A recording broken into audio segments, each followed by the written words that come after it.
Welcome, welcome, welcome, common sensors. I'm back in Studio 2 where Cox and I have retained control. That's right, the combined Hampshire Revolutionary Guard remain in full control of Studio 2, where we are going to make sure over the next 2 hours, ladies and gentlemen, the revolution is going to be televised. I have plucked up the courage to leave my nuclear bunker and make it all the way back to London, but for reasons I'll come to shortly, for one day only. And as I was just saying to Mike, my God, have we got a fantastic show lined up for you. We're going to be covering all of the stories. What do you think of Harry and Meghan and their return probably to the Cotswolds, like ever they're shopping around there? Expensive area, but a bit cheaper than California for big property prices. This pamphlet, Mike's been having a look into that. Absolutely unbelievable, jaw-dropping nonsense. We're also going to be covering AI, carbon net zero. We've got Rob Bates coming in from the Centre for Migration Studies, Migration Control. Alex Zaroff, root technology journalist, about AI and what it means and is it getting out of control. We've got the brilliant Annika Sweetland talking us through, should we all be terrified about climate change, or are we all going to be underwater in 5 years' time? Or should we chillax a bit and go for cheap energy? And then, as I said, public transport permitting, we're going to have the great legend, Peter Hitchens, in the studio talking us through his new theory that the motor car is a blight on society. It's going to be a fun-packed, action-packed show, Dr. Cox. But tell me, first of all, how much did you miss me, my friend? I missed you so much, Mark, so much. I can't say how much on air because that would be just too much. But I missed you a lot, mate. Welcome back to our bunker, Studio 2. Yeah. Now, you've been doing a great job of televising the revolution, Coxie. You've been foregoing the things that most people need, like food and sleep. You've got exactly the right priority, all over the airwaves. Obviously, anchoring the show. Great job in this seat while I was away. Thank you so much. Absolutely top job.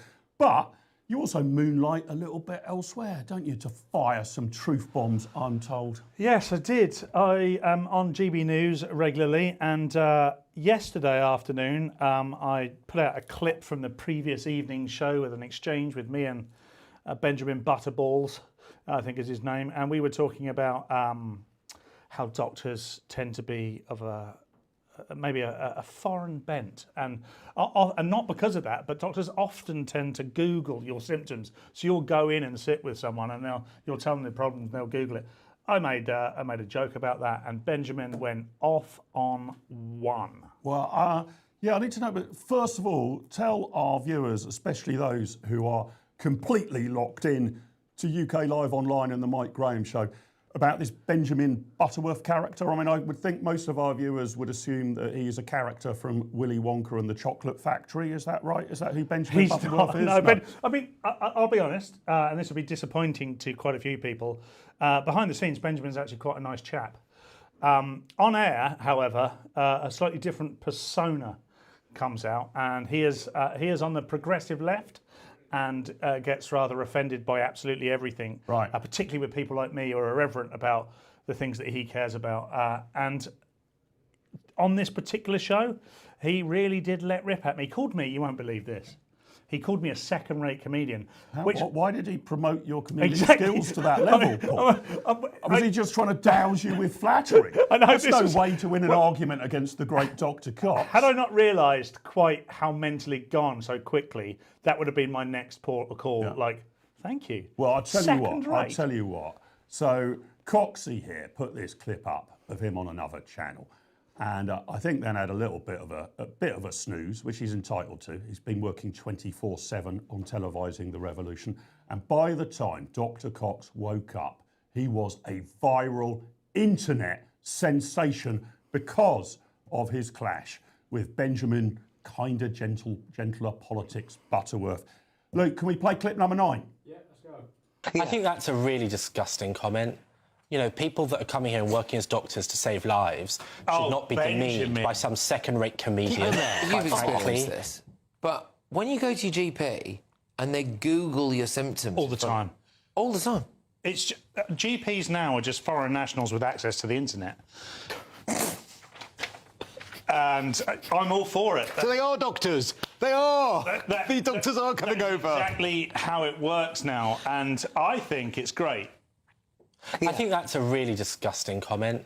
You know, people that are coming here and working as doctors to save lives should not be demeaned by some second-rate comedian, quite frankly. They don't deserve that. They really don't.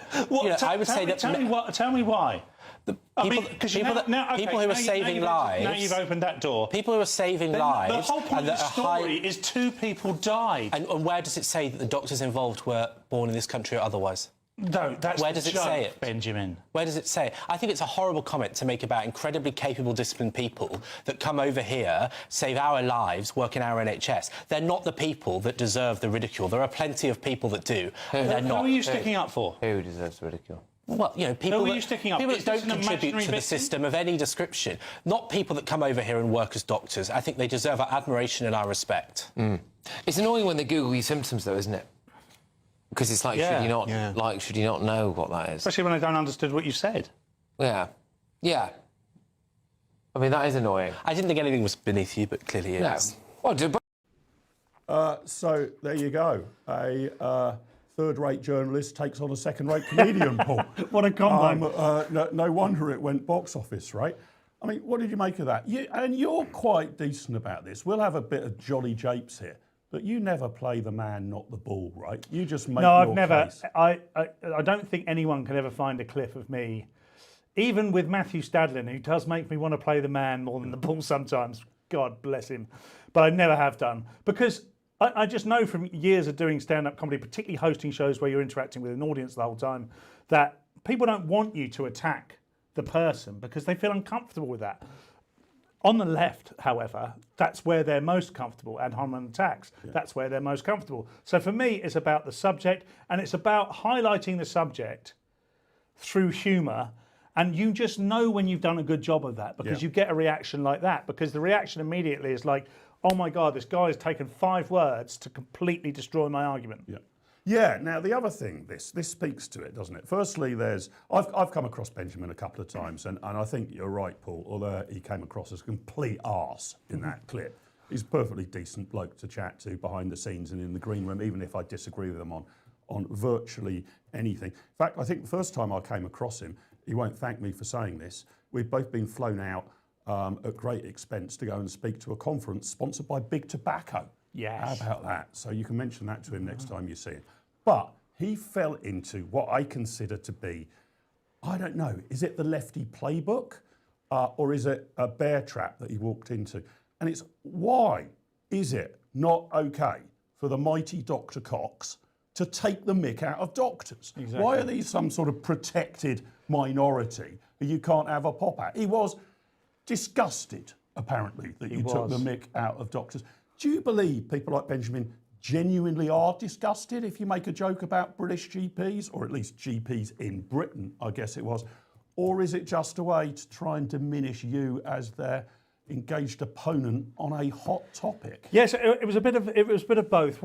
So if you don't do it now, do it after the show. If you watch the clip back, there's quite a bit of a space between me saying what I said, Christo and Patrick laughing and interacting with me, and then him making a comment because he'd realised that I'd put the word foreign nationals in there because I just thought it scanned funnily. I thought GPs are just now foreign nationals with access to the internet. The joke was about Google. The joke was about Google and doctors, how they access Google. Whether they were foreign or British. Yeah, whether they were foreign or British. And actually later on, if the clip had been longer, we talked a little bit about English and white doctors doing exactly the same. I never mentioned skin colour, but as I never do. But he didn't defend them. It was really interesting. All of a sudden, when we switched it into British nationals Googling, that was fine. Right. He spent no time defending that whatsoever. So he's just, all that's happened there is he suddenly realised his system has had a bunch of buttons pressed. He said this, he said that, he said that. And in a row, he has to then performatively say something, which is exactly what he did, God bless him. So that is interesting. So you're saying the bit that triggered him, the bit that made him go, sort of blows up in a lefty, wokey, kind of gentle, politics kind of way, was not that you were having a pop at the medical profession, Paul. It was that you were having a pop at foreign nationals in the medical profession. Do you think you therefore hit the foreigner trigger button or the NHS trigger button, or did you hit both simultaneously? Both simultaneously, because don't forget, this used to work all the time. If you could combine foreign nationals and something like the NHS together, that was supposed to be kryptonite. Yeah. You can't attack, but if you put both together, they can't be attacked. The thing that made me laugh the most, myself laugh, is that I obfuscated all of that. I didn't actually make the joke about foreign nationals. I didn't actually make the joke about the NHS. The joke was about doctors Googling. Yeah. But I used the joke just to see if that would inflate what was going on. So my other thing is, obviously, it's very difficult for us to know exactly what goes through the mind of Benjamin Butterworth, but I think that was a pretty good description by Dr. Cox there, who, just to remind you, has 3 PhDs in psychology, so I think that's likely to be a pretty brilliant read. But let's assume that it hadn't been the foreign national thing, that it had been the medical profession thing that was the principal trigger. Why do you think people who work in the medical profession, and I'd say it also goes for the teaching profession as well, especially if you're working in the state sector, why are they beatified? Why are they deified as if they are undertaking some sort of role of a level of sainthood and importance that other jobs don't apparently have? I mean, clearly, the most important jobs being done on planet Earth at the moment are people like you and I, televising the revolution from Studio 2. But we get brickbats thrown at us. We don't get Benjamin Butterworth saying, how dare you be bad to these people who are televising the revolution. Why is it these professions? It's very interesting. I think about this a lot, actually. I always have this saying with regards to teachers in particular. Teachers have never left school. So teachers go to school, college, university, then back to school. That is not a healthy combination. Yeah. That is not a healthy journey. You need to, in there, at least have 5 years out of that system before you come back in. That's my personal opinion. And none of them do. Yeah. And many of them end up, and those that do normally end up going back to the real world because teaching is very difficult. I'm not saying that they're not doing a good job, and I'm not saying every time I go to the NHS and say, what's this lump? Why has this rash come back? I'm not completely in awe of the way that they're able to diagnose it or help me out. But ever so occasionally, it's a bit like the Wizard of Oz. You're like, oh, does this guy actually know what he's doing? He's behind a curtain, pedaling away, pressing the keys. And you're like, well, I'm putting my life at risk by talking to this man, woman, or them. And it's, for me, I think that they should be criticised just as much as anybody else. Yeah, so here's my thing about it as well, that I can just about understand, tell me what you think, viewers, about this, that people who go into professions, work that provides, if you like, immediate human assistance. So, I don't know, you're not a currency trader, you're not a kind of IT consultant, you're not an accountant, but you're at somebody's hospital bed, or you're dealing with some young kid who's struggling with the 3 R's at school. I can understand that if it's kind of a caring, sharing profession, you might think better of them. And we're told always, aren't we, that these people go into those professions because they want to help other people. They're not in it for themselves. It's because they want to be altruistic in their profession. So the bit that's always puzzled me about that, Cox, is why don't we take them at their word? Given these people are in there to be caring, sharing, loving and altruistic, why the hell is it that people in the medical profession and the teaching profession go on strike about their terms and conditions more than any other goddamn profession in Britain? Riddle me that. Explain that to me. Because they are still humans. They still sit down to take a whoopsie, and they are no different to you and I. It's the performative nature of it in all of these professions where they see themselves above. And when it's validated most of the time by other people who go, yes, you are great, you are mighty. And let's not forget that some people are great teachers and they influence people. Maybe you and I or Luke, the producer, could think of a teacher that influenced us in a positive way through our education. And that's fantastic. And of course, they spend more times with us than our parents do when we're growing up. Yeah. So they have a huge influence, and they are politically bent now as well, bent towards the left. But I don't know, why don't we take this a bit further before we come to our first guest? And I want to tee up the topic about this insane Home Office pamphlet. But why is it, do you think, Dr. Cox, you must have studied this in one of your sociology masters. I did. Why is it teachers, nurses and doctors, but nobody is that when they're at the checkout of a supermarket, says, "Can I just thank you? Without you, I wouldn't eat." Right? Nobody goes up to somebody who says, "What do you do, mate?" He says, "Well, I actually work in the sewage system." "Oh, God bless you. Without you, I wouldn't be able to flush the toilet." It's just teaching and it's just medicine, isn't it? The other things which kind of keep our basic, staples, working, or, sorted, or I was about to say on the table there, but nobody wants sewage on the table. But you know what I mean, the bare essentials of life. We don't thank the people who work in sewage. We don't thank Tesco for providing us with cheap food. It's just the teachers, the doctors and the nurses. But again, it's human nature. It's about vulnerability. When we go to the doctors, we feel vulnerable. And therefore, the person that helps us out, we think, oh my God, I feel so much better now. And we associate all of that with them. And the same with your children. There's nothing more you love on this planet than your child, and you send them away, 40 hours a week to these people who teach them, that girls can have willies and boys don't have to have willies and all that sort of stuff. And then when they come back home and they haven't died, we go, "Oh, thank you very much for not killing our kids." So it's all about how vulnerable you feel when you're interacting with a service. Yeah. You don't feel vulnerable when you're flashing the toilet. Not unless there's an audience, and that was a YouTube channel that failed for me. You haven't been to my local curry house, mate. I very often feel extraordinarily vulnerable when I'm flushing the toilet. But sorry for those of you still eating breakfast, you probably didn't need to hear that. Now look, we've got Rob Bates with us, who I want to bring up in a minute, but let's just tee up the issue here. Cox, I insisted once it became available from our benevolent government, who are trying to make sure we are safe and secure at all times, because I've been a bit worried about your behaviour of late, Cox, that you read this new 9-page Home Office pamphlet about how to behave yourself while you're in Britain, and especially the parts of Britain that are not Portsmouth. I think the rules apply to Portsmouth as well. But have you read and digested this pamphlet, Paul? And Yes. have you now had your Road to Damascus experience? Have you learned a thing or two? I'm pleased to say that I learned absolutely nothing about myself in this, because I was taught these things growing up. What's astonishing, and I don't want to, we'll allow the interview to take place and we'll come back to it afterwards. What's astonishing is how basic the information is in there. And by the way, they do this what they believe is a clever thing, where they include everybody. They say, "Oh no, this is for everybody. It's not just for a group of people," in a way that makes us believe that we all need to learn these lessons. We don't. And that the solution is to tell these people this stuff rather than stop them coming here. Yeah, exactly right. So I've seen in the chat, I saw Jay and a couple of other people saying, you have to contend with Benjamin Butterworth on GB News regularly. When I'm on GB News on Wednesday evenings, I have to contend with Nina Mishkov. The most common question I'm asked by people if they come up to me and say, "Hello, Mark, you don't know me, but I just got a question for you," it's nothing to do with my incredible knowledge of economics, my deep, deep knowledge and understanding of football. It's always, how do you put up with Nina Mishkov? And again, I think a bit like Benjamin, she is an absolute delight in the green room, but we rarely agree on much when we're actually talking about politics and society and economics.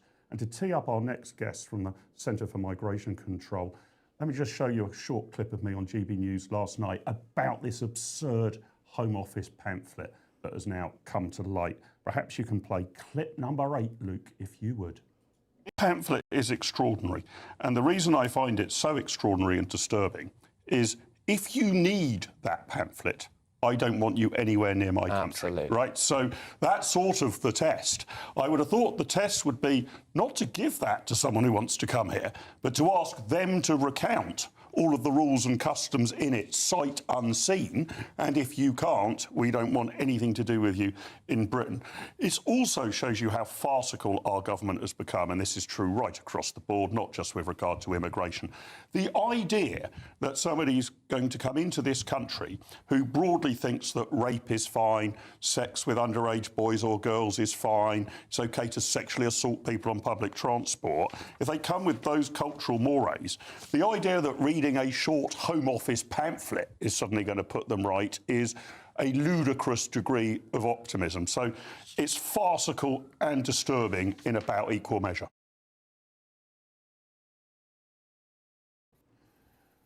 We are now joined by the great Rob Bates. Rob, thanks so much for joining us. You're the man we go to understand what madness is happening on our migration system. You produce the stats, you crunch the numbers. I was initially expecting to ask you today about some of the numbers and the cost of migration, but then this absolutely mad pamphlet came to light. What on earth do you make of it, Rob? On the one hand, I was just appalled by it. On the other hand, some folk were saying to me, this is sort of good news. It at least shows the government has now officially kind of recognised there's a problem, rather than just telling us it's a load of vulnerable women and children coming over into our country. What's been your take on it, Rob? Well, I think it's good that the government has finally recognised what has been blatantly obvious to most people in the country, which is that those individuals predominantly coming across on small boats are from culturally distant nations where this kind of attitude towards women and girls, this really third world medieval attitude is more prevalent. The problem is, though, that if this is the extent of their effort to stop these attacks taking place, and actually almost like clockwork, what we saw at the same time as this leaflet was being released was a Syrian had been arrested for sexually assaulting 2 young girls in a hotel. So there's yet another case study. But I think actually if this is the extent of what the Home Office is doing to stop the problem, then we are in bigger trouble than we probably even thought to start with. And this is because the government is clearly not going to go down the route that most people now want to see, which is that individuals that are broken into the country unvetted be detained whilst if they're going through the asylum system. But actually they're going to carry on and just hope that a fancily designed bit of graphic design stops them from and forces them to abandon all the cultural norms or all the socialization that they've undergone over their first decades or so on this planet, and just suddenly decide, you know what, no, I'm going to abide by these rules. I mean, we do know very preliminary from the data that there is a huge overrepresentation of foreign nationals. We don't exactly know the immigration status in sexual assault and rape statistics, but I also think it is worth highlighting to your viewers that actually the Ministry of Justice is currently going to court to block the publication of migrant crime statistics. And that would be something that I think, if it was published, would greatly enhance the debate, would allow us to hold the government to account a lot more than they currently seem to be held to account, and actually force some action to be taken. So, I mean, of course, actually, also it's worth noting the government has been warned for many months now. It's about this risk. Its senior migration czar, the head of the Migration Advisory Committee, actually said a few months ago that there is a very clear in the data that those nationalities most likely to be claiming asylum are overrepresented in crime statistics, and in particular sexual assault statistics. But yet again, the only action we seem to be getting is a very short pamphlet. It just doesn't feel good enough. Yeah. Some people might not have seen or read about it yet, so I've got a few images from the pamphlet, Rob. Let's just show what the pamphlet is. If we can call up image number 1, Luke and Pooch, that would be great. So this is what it's called: Understanding Behaviours and Expectations in the UK. I mean, slightly understated sort of title there. I must admit, I sometimes find it useful if I'm abroad to get just, if there's a slight nuance of difference, I like to be advised about it. Let me give you an example. I didn't know that, for example, in Spanish territories, it's very common for workers to finish work very early on Christmas Eve and then go to Mass, right? I just didn't know that. So I was glad to be informed about that at the hotel I was staying in, because then they sort of said, you know, if you want to actually eat in the restaurant at Christmas Eve, make sure you eat at 6 or 7 o'clock, not 9 or 10 o'clock, because we close it down early. That's a nuance of difference. That would be understanding the behaviour of Spain, right? It's just a slight different. The idea that you have understanding the behaviour or your behaviours expected in the United Kingdom, and it's not about, you know, what time the pub is open to, but it's about things like this. Let's pull up a bit of the details. Image number 2, if we've got it. Have we got image number 2? It's illegal to harass people. If you harass someone in public, we inform these people, you could be arrested by the police, probably pretty unlikely. This could affect your asylum support and your asylum claim. Or to go to image 3, this is about the behaviours and customs of the UK. Rape is a serious crime in the UK. You could go to prison. You could lose your support and accommodation, and it will affect your asylum claim, not cancel it. Or what about the treatment of children? Let's pull up the 4th image we've grabbed from this pamphlet. Sex with someone under the age of 16 is a serious crime in the UK. There are no exceptions to this rule. Even if they say yes, it is still illegal. You could go to prison, lose your support and accommodation, and it will affect your asylum claim. I mean, Rob, my kind of take on this was, if you're going to do a pamphlet like this, make it a bit goddamn more threatening, right? This is just like asking people to tidy up after themselves a bit or kind of mind the gap. We're not even telling people they'll be locked up if they rape a child. It's mental. Even the colour scheme and the graphics with it make it seem like a sort of something you pick up in your GP surgery. A little bit of advice on how to avoid the winter flu. I think actually as well the language in there of it could affect your asylum claim really actually strikes at the heart of a much bigger problem here, which is we do have thousands of individuals who have been running up against the law for committing these types of crimes, but yet are still going through the process or are still being put up in Home Office accommodation. And actually, it's a bit of an empty threat, especially when it comes to individuals from nationalities where we can't return them, your Afghanistans and your Eritreas, because actually, even if they do go on and commit some of these crimes, it doesn't in any way affect their status in the country. And many of them, remain here long after they've been convicted and even released from prison, and oftentimes at the taxpayer's expense as well. So there is actually no threat that the Home Office can deliver to these individuals that is going to sort of force them to actually take notice and rewire, actually, because what this pamphlet is doing, what these 9 pages are really asking people to do in many instances is rewire their whole understanding of how society works. Because I think on the left, what we do see is a real problem with cultural relativism that is basically bordering on brain rot, where they insist that people from the likes of Afghanistan or the Horn of Africa and so forth aren't more likely to be committing these types of behaviours. They've got a perfectly compatible attitude towards women and girls and towards how society works, exactly the same as many Brits. And this just fundamentally misunderstands how people operate. Your sort of approach to the world and society is formed in your first couple of decades, by the time you're about 21. And I'm sure the psychologists on the panel will be able to verify. And actually, this is something that you can't, with the best will in the world, hope that someone steps foot in Britain and suddenly they eschew their way of doing things that they've accumulated over the last 20 years and suddenly adopt all the proper approaches that we have in this country. It's wishful thinking. And I think it's about time that actually it was taken notice of in the Home Office that we do have a very clear problem and that not all cultures are the same. Yeah. Rob, a couple of people have been asking in the chat. I've seen David C asking this and Lo Munro about the language issue as well. Do you know if this has been printed in a multitude of languages? I'm usually of the view that official documents should be English language only, by the way. If you want to go and see a GP or some such like, then it's on you to make sure that you can understand our language, not on us to lean into yours. But in this particular case, with regard to the pamphlet, you would have thought they would have printed it in a whole load of languages. But as I say, David C asks, is it English language only? Lo Munro asked, which I think we flashed up on the screen, are we assuming that people can speak English? I mean, that seems to be a bit of a misstep, right?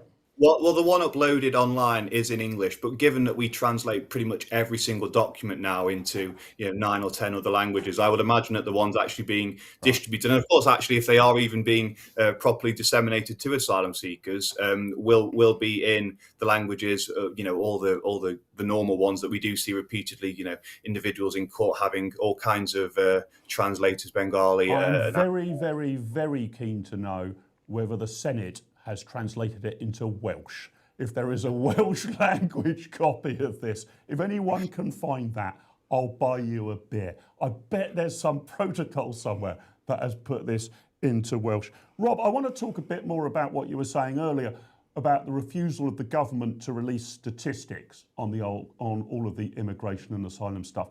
And you're kind of the leading man pushing away at them. And I keep insisting, stats and facts cannot be racist.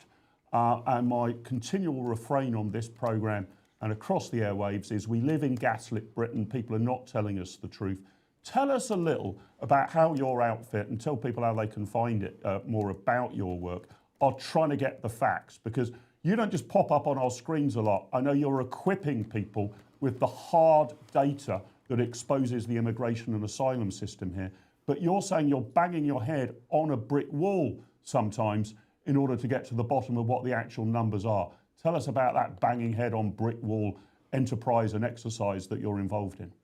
Well, I've spent the last year doing it, and it's actually quite a sore head at this point. So we had a battle with the Ministry of Justice because what we wanted to obtain was conviction data broken down by nationality for the last 8 years, really. And actually, that would be data that is on a very, very offence level basis. At the moment, we've only got top line figures on violence against the person or sexual assault. What we wanted was to see actually how many murders, how many cases of infanticide, how many possessions of a dangerous weapon, how many Class A drug offences individuals from certain nationalities were being convicted of. The Ministry of Justice said, no way, we're not giving this to you. So we had a really protracted year-long battle at the Information Commissioner's Office, the UK's data watchdog, over why this information was in the public interest and why it should be released. The Commissioner's Office said, yeah, absolutely, we agree with Rob Bates, we agree with the Centre for Migration Control, this information does need to be released, the Ministry of Justice does need to publish it. Rather than accept that ruling, what the Ministry of Justice has turned around and said is, oh no, it's going to cost us too much to release this information. So what we're going to do is we're going to go to a tribunal. We're going to launch a pretty expensive legal challenge to try and stop the publication of this data. And you're absolutely right. This information would greatly enlighten the public debate because everyone sees the news reports, the almost daily news reports of horrific attacks. But we are kind of trying to have a debate. It's somewhat in the dark. I mean, we have some preliminary figures, as I said, a quarter of sexual assaults, a quarter of rapes in 2024 convictions were of foreign nationals, but we don't have it on a detailed enough level to see where the exact problems lie. And I think having this information in the public domain will not only allow a conversation to take place without you having sort of squawking lefties on the GB News sofa sat next to you telling you that you're making things up, but actually would also allow us to hold the government to account. The government's very, very keen to tell us it's deporting a record number of foreign national offenders. Well, how can we know whether their track record is good if we don't know how many foreign national offenders there actually are being convicted each year? So it's all this kind of stuff that flows from having this data. I actually think getting this information in the public domain would be one of the most important steps towards having a border policy that doesn't just throw open our door to every single individual, actually puts in place vetting processes that help keep us safe, actually recognises that maybe we need to go down the route of visa bans for certain nationalities. And most importantly, as I said, actually allows us to hold the government to account on how many individuals are being deported and whether that is a good enough level, because the government is talking good game on deportations, but actually when you consider that there probably is a lot more convictions than we are seeing removals, I think they need to have their feet held to a fire a lot more. Rob, you're doing a brilliant job of achieving exactly that. Some of the data that you have managed to get in the public domain has transformed the terms of debate. So thanks so much for all of your efforts in that regard. Tell people a bit more about how they can find out about you. How can they find out about the centre and your work? Where do we find you on social media? I should just say Wendy says keep up the brilliant work. Rob is brilliant. Stevie Jenkins tells me in the chat there is not, according to AI at least, and we're going to come on to AI as a topic later, a Welsh language version. Yeah, I was teasing just a little. But yeah, tell us more about your great work, Rob, because you as you're a one-man machine who's shifted the Overton window, as they say, on this debate. But if people want to follow your work, support your work, where do we track you down? So the best place at the moment, just because we're working on a new website, we're relaunching in the next couple of days, is our Twitter is @MigrationCTRL. We've also got a Substack called Migration Central where we put our research up. But as I say, we will be launching a new website in the next couple of days as well. So if you follow us on Twitter, you'll be able to see once we have got everything up and running and shiny and brand new. Rob, brilliant to have your company. Keep up the good work, mate. As I said, we're televising the revolution and Rob Bates is definitely going to be a part of it. Thanks so much. Dr. Cox, what do you make of that? I've got to ask that question. He did say with our eminent sociologist and psychologist on tap here in studio too. Is that right that by the age of 21, pretty much your kind of cultural mores, your behaviours, the way you treat people in society are kind of learned and baked in? Is that right? Which of your PhDs have looked into that, Dr. Cox? I looked into that. I did the seminal research on that, as you know, back in 1957. Yeah. First of all, what I've got to say is, Rob, what a fascinating and brilliant guest. Yeah, he's superb. Also felt slightly bad when, with great sincerity, he did refer to me as a psychologist. Rob, thank you. I'm really hoping you were playing along with the joke, but just in case you weren't, I'm not. Don't slide into the DMs. He's not a psychologist. He's just, as you heard on television, a second-rate comedian. Let's just get that absolutely nailed. Let's have that absolutely right. But Rob's absolutely right, and this is stuff that's been set in stone for a long time. I'm not saying it can't be changed, but it's very widely understood that by the age of 21, you've pretty much rounded your character. Of course, we've all changed since we were 21, and we start to take on the wider world after 21. But by 21, what we've learned as part of the family organisation that we've grown up in is who we are, how we interact, and what our morals and thoughts and policies in life are. So he's absolutely right. And we all the time, what's mental right now, okay, mental is the right word, is we are continually having to re-establish age-old facts. Like, don't rape women. You're not supposed to touch women unless they ask you to. And even if they ask you to, think twice. All this sort of stuff. All the sort of things that we did get taught by our parents and by those who helped us mature as we were growing up.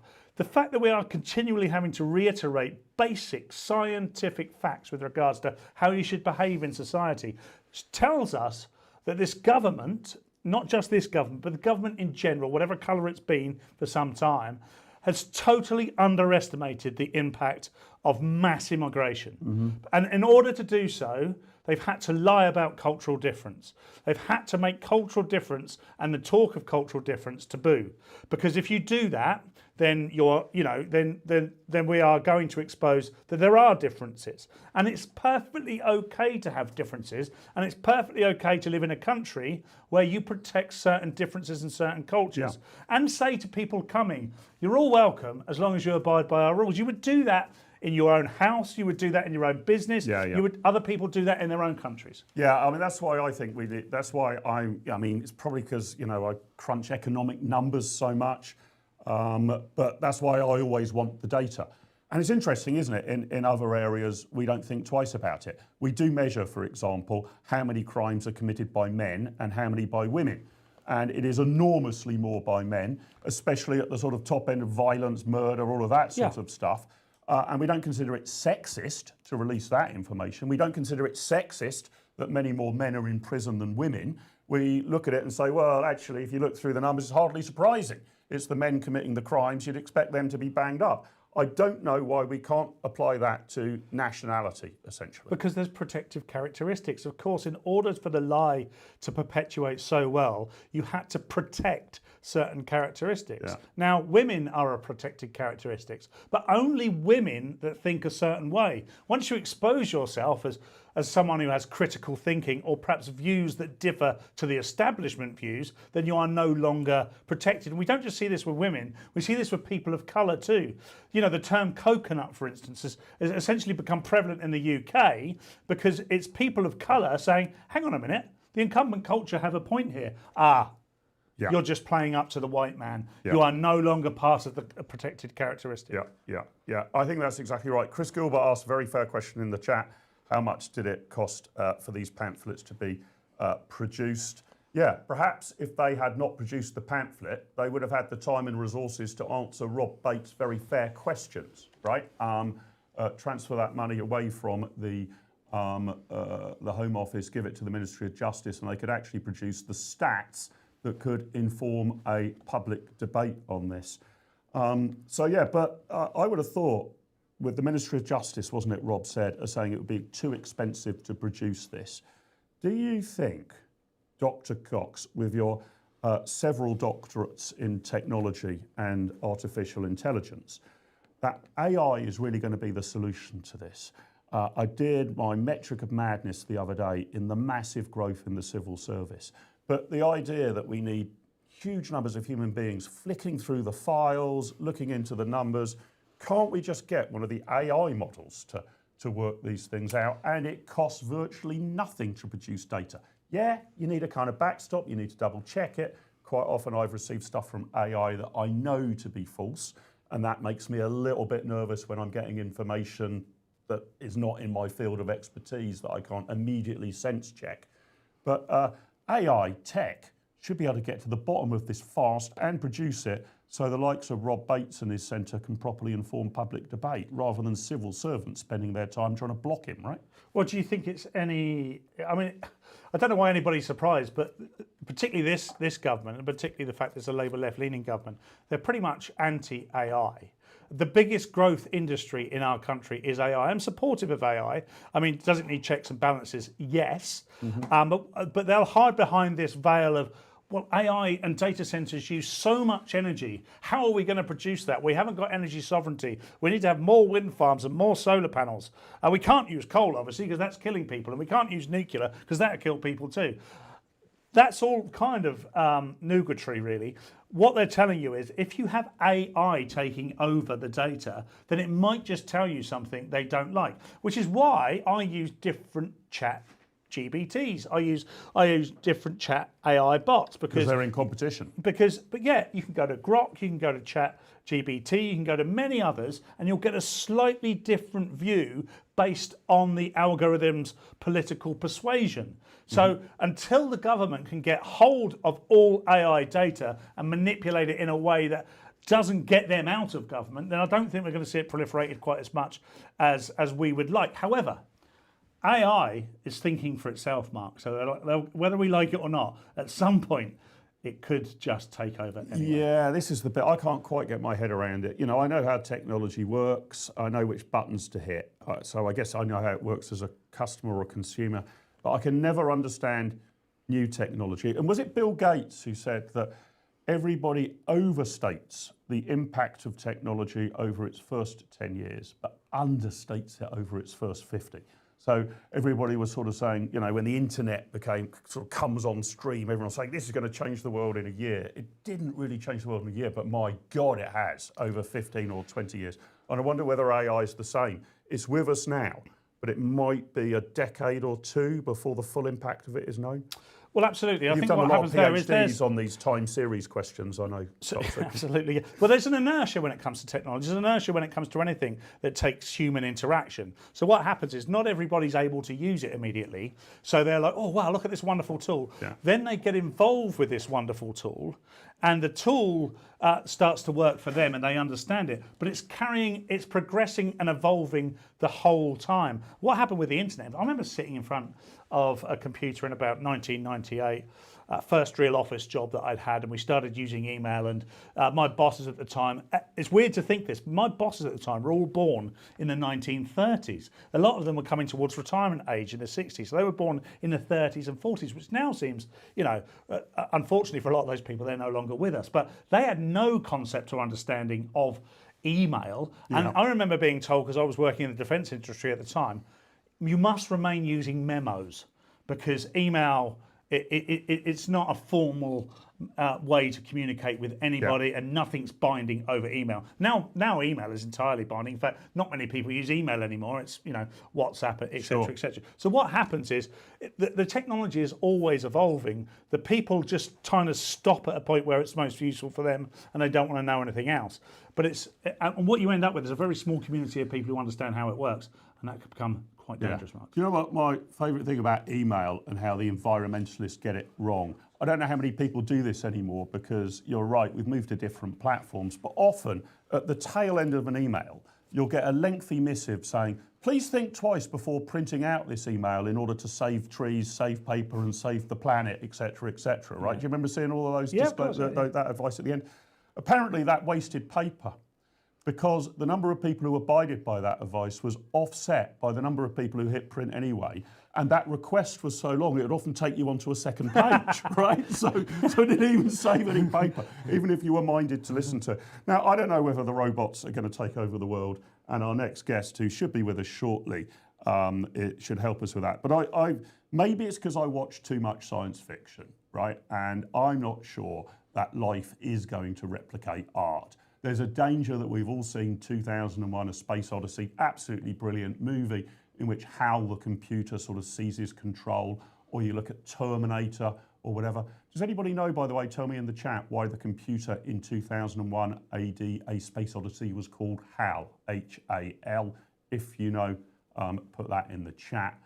It's quite an interesting explanation. That is such a Littlewood question. That is a Littlewood question. Do you know, Coxie, why it's called No, Hal? I don't. Okay. No, I was too busy playing football and attracting I think girls. I do know why it's called Hal. If anybody in the chat knows, tell us why was it called Hal. Back in the 1960s, that movie.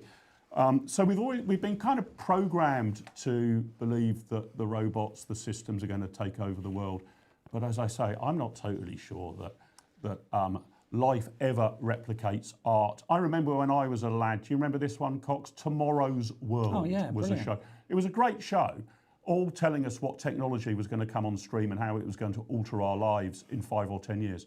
But I can't think of anything on Tomorrow's World that actually ever came to pass. It was completely crazy stuff that never actually, we're all going to be in flying cars in 5 years. None of it ever actually happened. So I'm sceptical about it, but maybe the robots are coming. Luke Pooch, let's play clip number 4. Do you know these things that try to make sure you're not a robot when you're asked to click on which boxes have got a bicycle or a car or a bridge or a tractor in them? Robots are supposed to, that's supposed to prove you're a human. I'm not so sure. Play clip 4.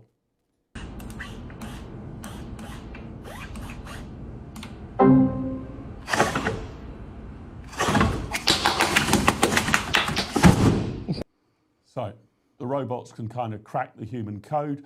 What about the Olympics? Are you into the Olympics, Cox, or just the football? No, I love all sport, yeah. I mean, obviously, look at me. Yeah, I can see, yeah. You're holding... What I want to caveat that by saying is I like watching all sport. Yeah, well, you're hardly off the 19th hole of the golf course, I gather, as well. You keep telling me you can't speak, you're playing golf. But I don't think you're anywhere between holes 1 and 18, from what I can gather. I'm definitely sending the drones out to keep a watch on Coxie about that. But the Olympics and sport might change, Cox. I think let's have a little look at clip number 3.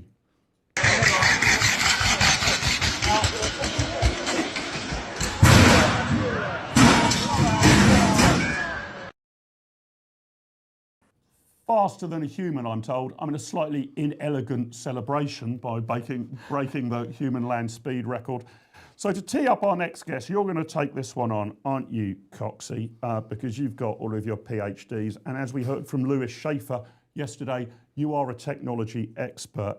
But is there something to worry about here? Let's just play image 5 before you go to our next guest, Paul.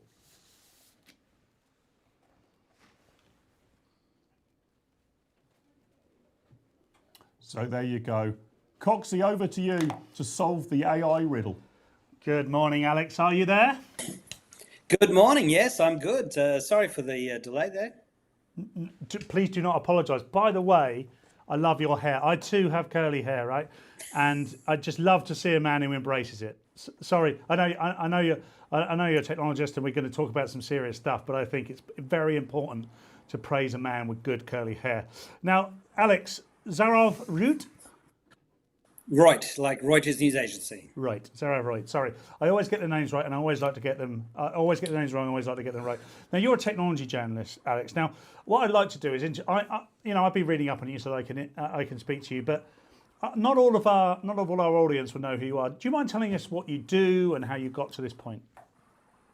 Sure. Well, my father bought me a computer in 1979 when I was 4.5 years old. That was before the IBM PC, before the Mac, before the Commodore 64, or the BBC Micro, or ZX Spectrum, or any of those computers. And I took to it like a duck takes to water. I mean, I just love technology. It's a common story with young people. They get into tech. And back then, of course, you had the basic programming system, 10, print your name, 20, go to 10, and it would appear down on the screen. In a cascade, and you could buy the computer magazines and type in the various computer games. And of course, I loved all of those. I had the Amiga, and I loved all the games. But I remember in the late 80s, I got a modem, a 300 bits per second modem. I mean, a far cry from the gigabit speeds we have today. And I was running my own bulletin board system. Email. I was using email when the internet really came along in 1993. And it sort of started off. It was like, what's everyone so amazed about email? But in any case, I am a technology journalist in print, online, the web, online television. And I love technology. I'm a natural with technology. If only I was as natural with women as I am with tech. That, Alex, I love that. I mean, I did, believe it or not, I didn't find my way to this position by doing anything in media. I did an electronics degree, and I was fascinated by electronics growing up, and I got involved in IT quite young, but not to the extent that you did. My first computer was in 1987 when I was a mere whip of a lad. 1987, I'd have been 7 years old, and my dad bought me an Atari ST. He'd previously had something called a Commodore 16. The Commodore 64, which is 64-bit, became much more prevalent in the UK a few years later. But we want to talk about AI today, Alex, and I don't know if you managed to catch any of the conversation Mark and I had previous to you coming on, but we are talking about fear around AI, amongst other things, and the fear is that, does it take over? Is it of use to us?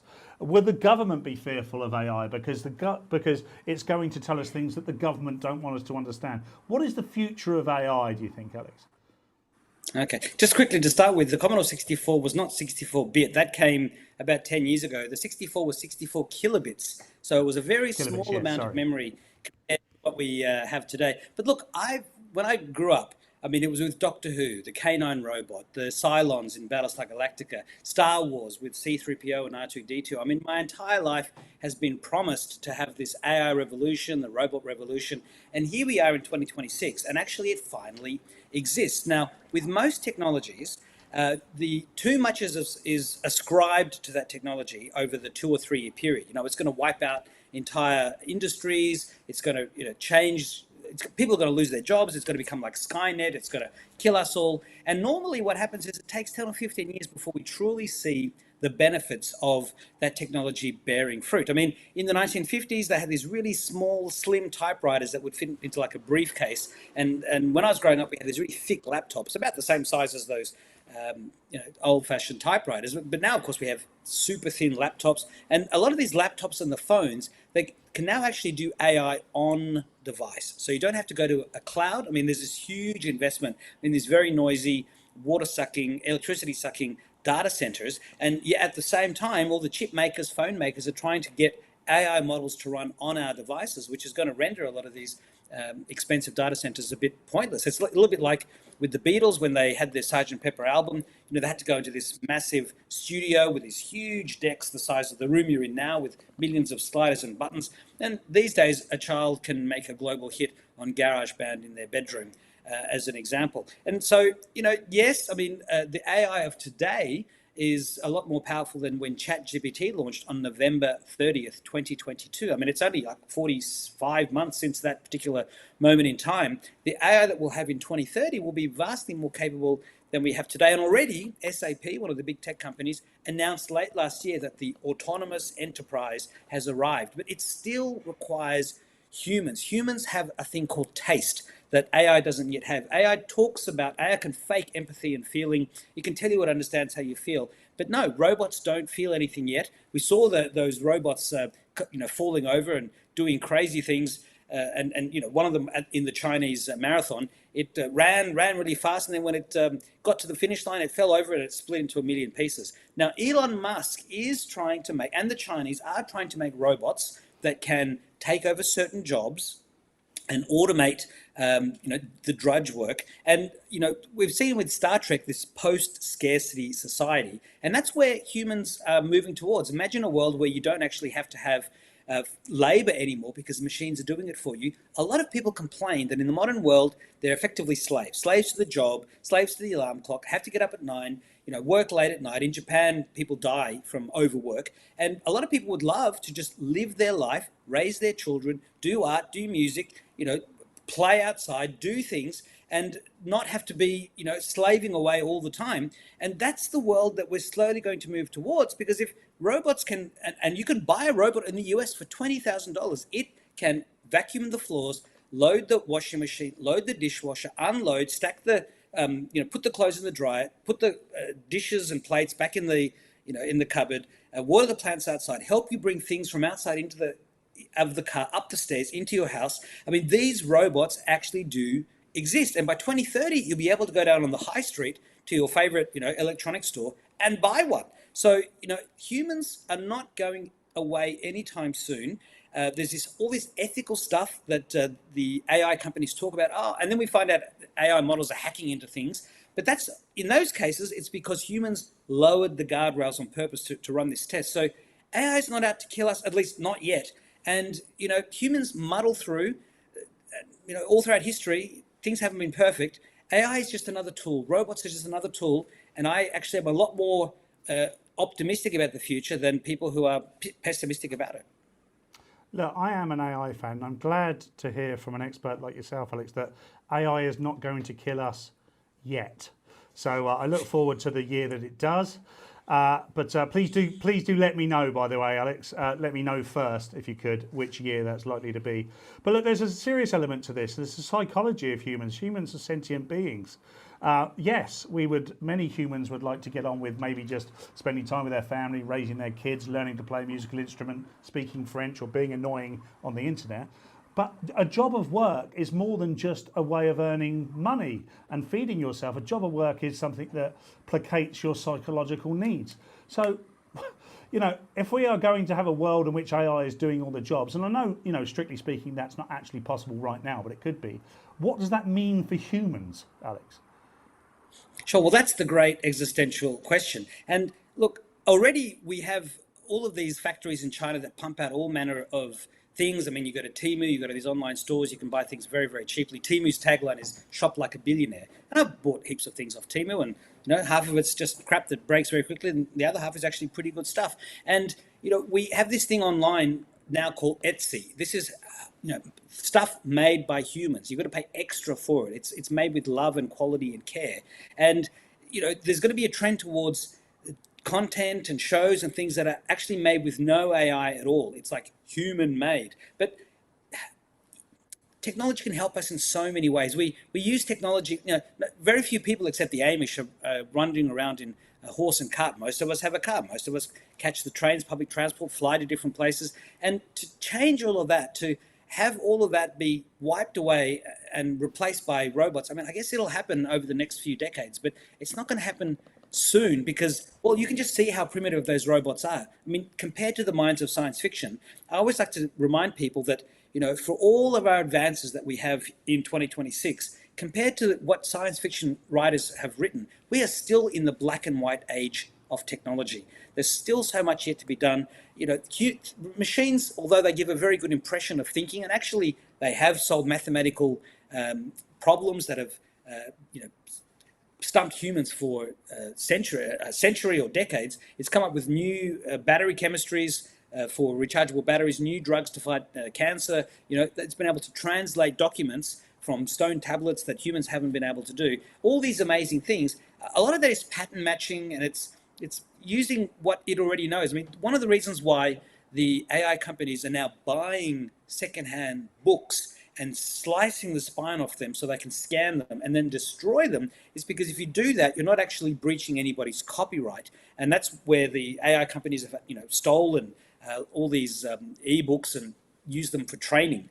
One of the things you can do on Google is you can say, I want results before 2023 only, so you don't get all the AI slop and the gumph that's out there. So look, the technology is definitely going to improve and it's going to help us, and we're going to find new ways. And in a few decades, by which time, several generations will have passed, many of the young children will have grown up with robots helping them to do various things. It'll be much more natural for those people to say, well, hang on, we know that we can add value to the world in these ways, but having to wash dishes or mow the lawn or, brush the dog. I mean, some people are going to want to brush the dog because it's another living being they're going to have fun with. We don't exactly know how humans in the future are going to deal with not having to work. But I mean, how do people deal today with no longer having to shoe a horse or having to use one of those boards to metal, corrugated iron things to scrub clothes? I mean, everyone just uses a washing machine. We'll figure it out. We will adapt. Humans are very adaptable. And people like Elon Musk are teaching Grok, or trying to teach Grok, that, truth is more important than hallucinations, that humans are a very important part of the universe. We should not be killed. We should not be turned into pets for some super intelligence. And look, if the super intelligence is really that super intelligent, it's basically going to know that. And if it doesn't, it's because humans programmed it badly. Alex, this is such a fascinating conversation. We've barely touched the sides on this. I'd love to get you back on the programme sometime in the near future, hopefully before AI kills us all, Alex. But until next time, Alex, tell people where they can find you. Sure, please go to itwire.com, itwire.com. We've been around for 21 years. We're a top Australian news source, but we have plenty of readers around the world, more readers in the US than Australia because of the numbers. We have plenty of readers in the UK as well. So itwire.com, and thanks very much for having me on today. Really appreciate it. Genuinely fascinating conversation. Thanks very much. Alex, what did you make of that, Mark? Yeah, I remain an optimist about this. Look, every leap forward in technology has benefited humanity. There's always been doomsayers at the time, the Luddites at the time. There's always been concerns that it would put people out of work. You know, that was the big concern about the Industrial Revolution, right? The invention of tools to help with arable farming. It just displaces jobs and work. And aren't we supposed to be aspiring to a leisure society anyway? I'm up for stuff that makes us more productive. I've just got rattling around in the back of my mind the Terminator movies, and I really don't want them to happen. Some people in the chat who must be of a similar age to me, you were mentioning your Commodore, Coxie. I was a ZX Spectrum person. Those were simpler, happier times. I learnt to program in BASIC. I think it was Will672, was it, who said he liked playing Horace Goes Skiing. These were great games. Now you're basically immersed in a full battle scene in 6D whenever you play a computer game. So God knows where it will take us, but I'm basically an optimist. Before we go to the news, shall I tee up my metric of madness? Let's for do today? that. And the great Annika Sweetland is with us already. She's waiting in, well, shall I call it the green room? The green sofa? The green sofa. She's on the green sofa, so she'll be joining us shortly. My metric of madness, I think this is one you should be able to guess, viewers. And I reckon Dr. Cox, with his PhD, should be able to get it pretty easily. It's minus 26,000 plus 2. And I'm not asking you to solve that complex mathematical equation, of course. All of you will know, if you follow my daily metric of madness, that I put up a number, an equation, something like that, sometimes a ratio, which speaks to the insanity of modern Britain today. So what particular madness do you think I am speaking to with that number? Minus 26,000 plus 2. It's quite a big news story today. See if you can get it right. Put it in the chat if you can. We'll be right back after this news bulletin. See you in a couple of minutes. Hello, I'm Edward Hughes. Prince Harry and Meghan are preparing to move back to the UK later this month, with their children, Archie and Lilibet, enrolled to start school in September, 6 years after leaving for California. Prime Minister Andy Burnham has launched a pandemic-style national drive to get rough sleepers off the streets before Christmas, while also praising greater public control of bus services in the West Midlands. Russia has warned the UK of consequences after Ukraine used British-made drones in attacks. Burnham has responded by reiterating 100% support for Ukraine. Heavy, thundery downpours are set to continue across the UK, with a risk of flash flooding after the recent dry spell. It's also GCSE results day for many students in England. A people smuggler exposed in a BBC investigation has been arrested and charged with immigration offences. That's the roundup of the top stories this morning. Later, Tigers. Thanks very much, Ed Hughes, with the news. Coxie, anyone in the chat's got it? I can't see anybody in the chat who's managed to get my metric of madness today, which is minus 26,000 plus 2. Have you got anywhere close to getting it, Dr. Cox? Well, somebody in here said, Karine just said, please don't keep saying no, Paul. So I'm not going to say no, I don't. Right. I'm not sure what that's referring to. But I don't know if you read the pamphlet, but you've got to keep saying no, because that's all to do with consent. Yeah. But anyway, what I will say is I can only guess that the 2 is Harry and Meghan. You are right on that part of the equation, the smaller part of the equation. And it's been quite difficult, I have to say, to have researched this information. So I'm going to confess to a slight cheat that I pulled. I had to pull together the information from 2024 and 2025 because the data isn't quite yet in for the first few months of the 2026 tax year. But in rough and ready terms, 26,000, Paul, is the number of millionaires who have fled Britain since Labour came to power.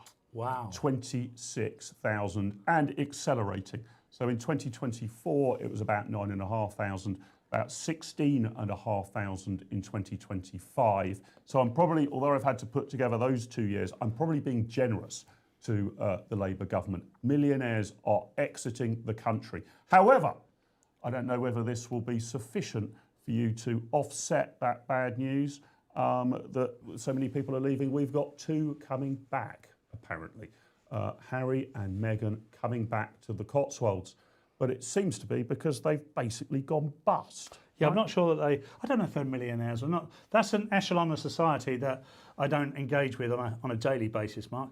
But somehow they seem to manage to retain their wealth somehow. No matter they get given millions to produce what you and I would get instantly sacked for if we produced that on our show, and then they just seem to be continually rewarded, or there's a trust fund or a stream of inheritance coming from somewhere. I just don't understand how their wealth works. Yeah, well, and Harry's obviously got a monster legal bill to face. A lot of people have said that their move back to the UK is based principally on financial reasons, that they can't afford the legal bills. They're going to have to cash in their massive Californian mansion, which, if I recall correctly, is worth about 29 million US dollars, which is what, best part of 25 million pounds sterling. However, I would have thought you can downsize in California if you wanted to stay there, right? It's not that all property in California costs more than $20 million. They could have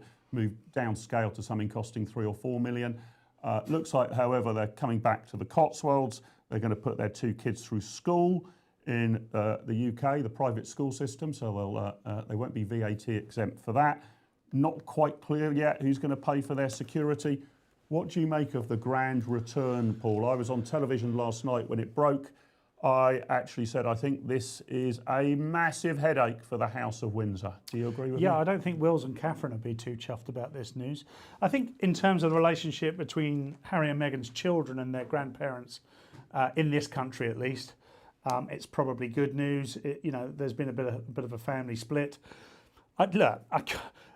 There are many questions to be asked and answered when it comes to Harry and Meghan. Whatever way you view this story, these were people that decided they wanted to go on a privacy tour. So they decided to leave the country and said, please leave us alone, and then proceeded immediately to garner as much attention as possible. They spoke about their family in the most detracting way possible, really. Started a whole bunch of scandals based on what now appear to be significant untruths, and now they want to come back. So I don't know. It's family business, not for me to get involved in, but there are lots of questions unanswered, I would say. So there you go. Put up image number 9 if you got that, Luke and Pooch. That's my metric of madness for today. Minus 26,000, the approximate number of millionaires in Britain who have exited the country, but we've got +2. Obviously, some more would have come in, but the madness here is our taxes are now so high. It's such an inhospitable environment for those who have done very well with their lives that they are exiting. And of course, our millionaires contribute a lot in tax. You would not actually think this for the vitriol that's often thrown at them. I often say, once you've paid a certain amount of tax, blue plaques should be put up to you on hospitals and schools and roadworks and the rest, naming you and thanking you for the absolutely monumental contribution that you have made to public services. Instead, we seem to vilify these people, always expect more from them. And look, what's the response of a lot of them to this? Is to say, with this up, I will not put. There are other countries in the world who will give me an enormously warmer welcome. I will go there. And that erodes your tax base unbelievably. The top 1% of earners in the United Kingdom pay 33% of the entire income tax bill. We are hugely reliant on those top people. And if we scare them away, then I'm afraid that means higher taxes start trickling down the income spectrum. Once we've scared off the billionaires and the millionaires, they'll be coming for people who've got maybe a salary of 60, 70, 80, 90, 100,000. They'll have to come through for you next, because so many of the super successful are exiting the country. I am afraid we have not learnt the lesson of the Laffer curve. The Laffer curve says that somewhere there's a sweet spot if you want to maximise government revenue. You can't tax income at 0%, you'd get nothing. But you can't tax income at 100% because nobody would work if you did. So somewhere between the two is a sweet spot. By the way, I don't think the government should be as rapacious as that. I don't think it's the job of the government to squeeze out of the private sector every last pound and penny that it can.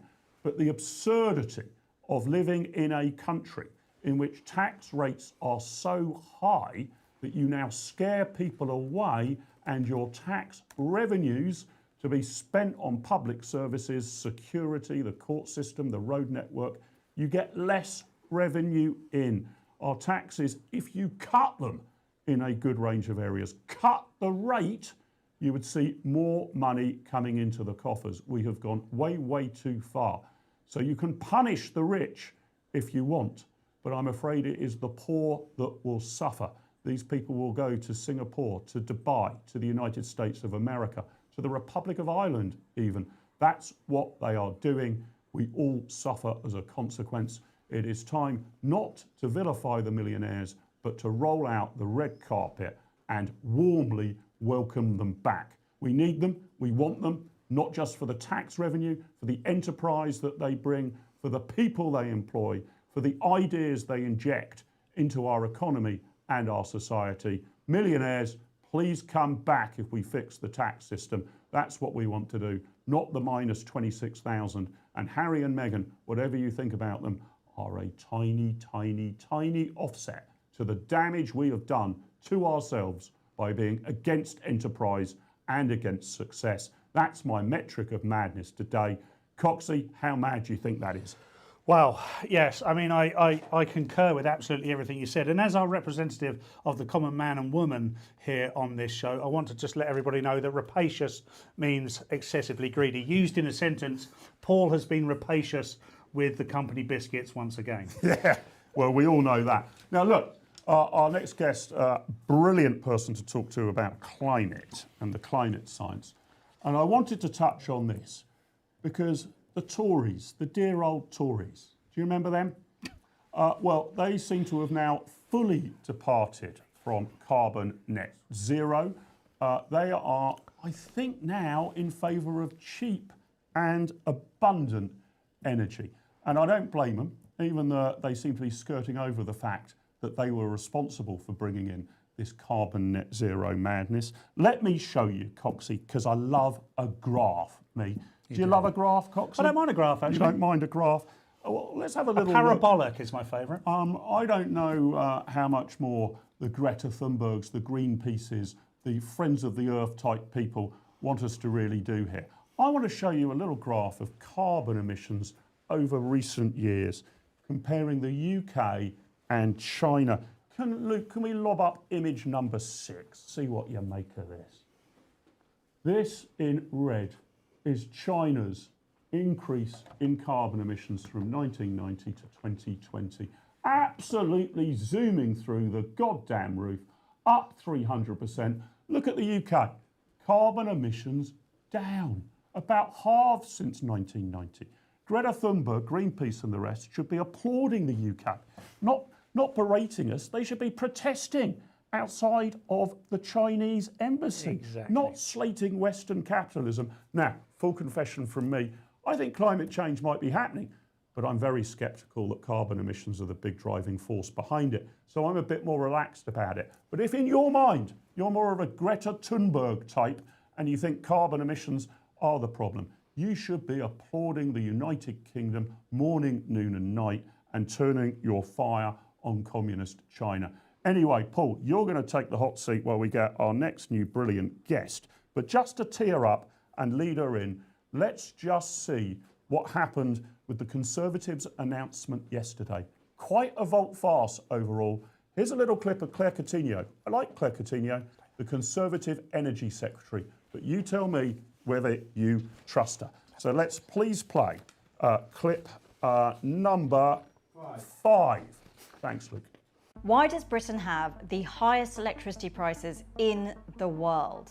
The truth is, if you put too much wind and solar onto your system, it becomes very expensive because of all the extra hidden costs.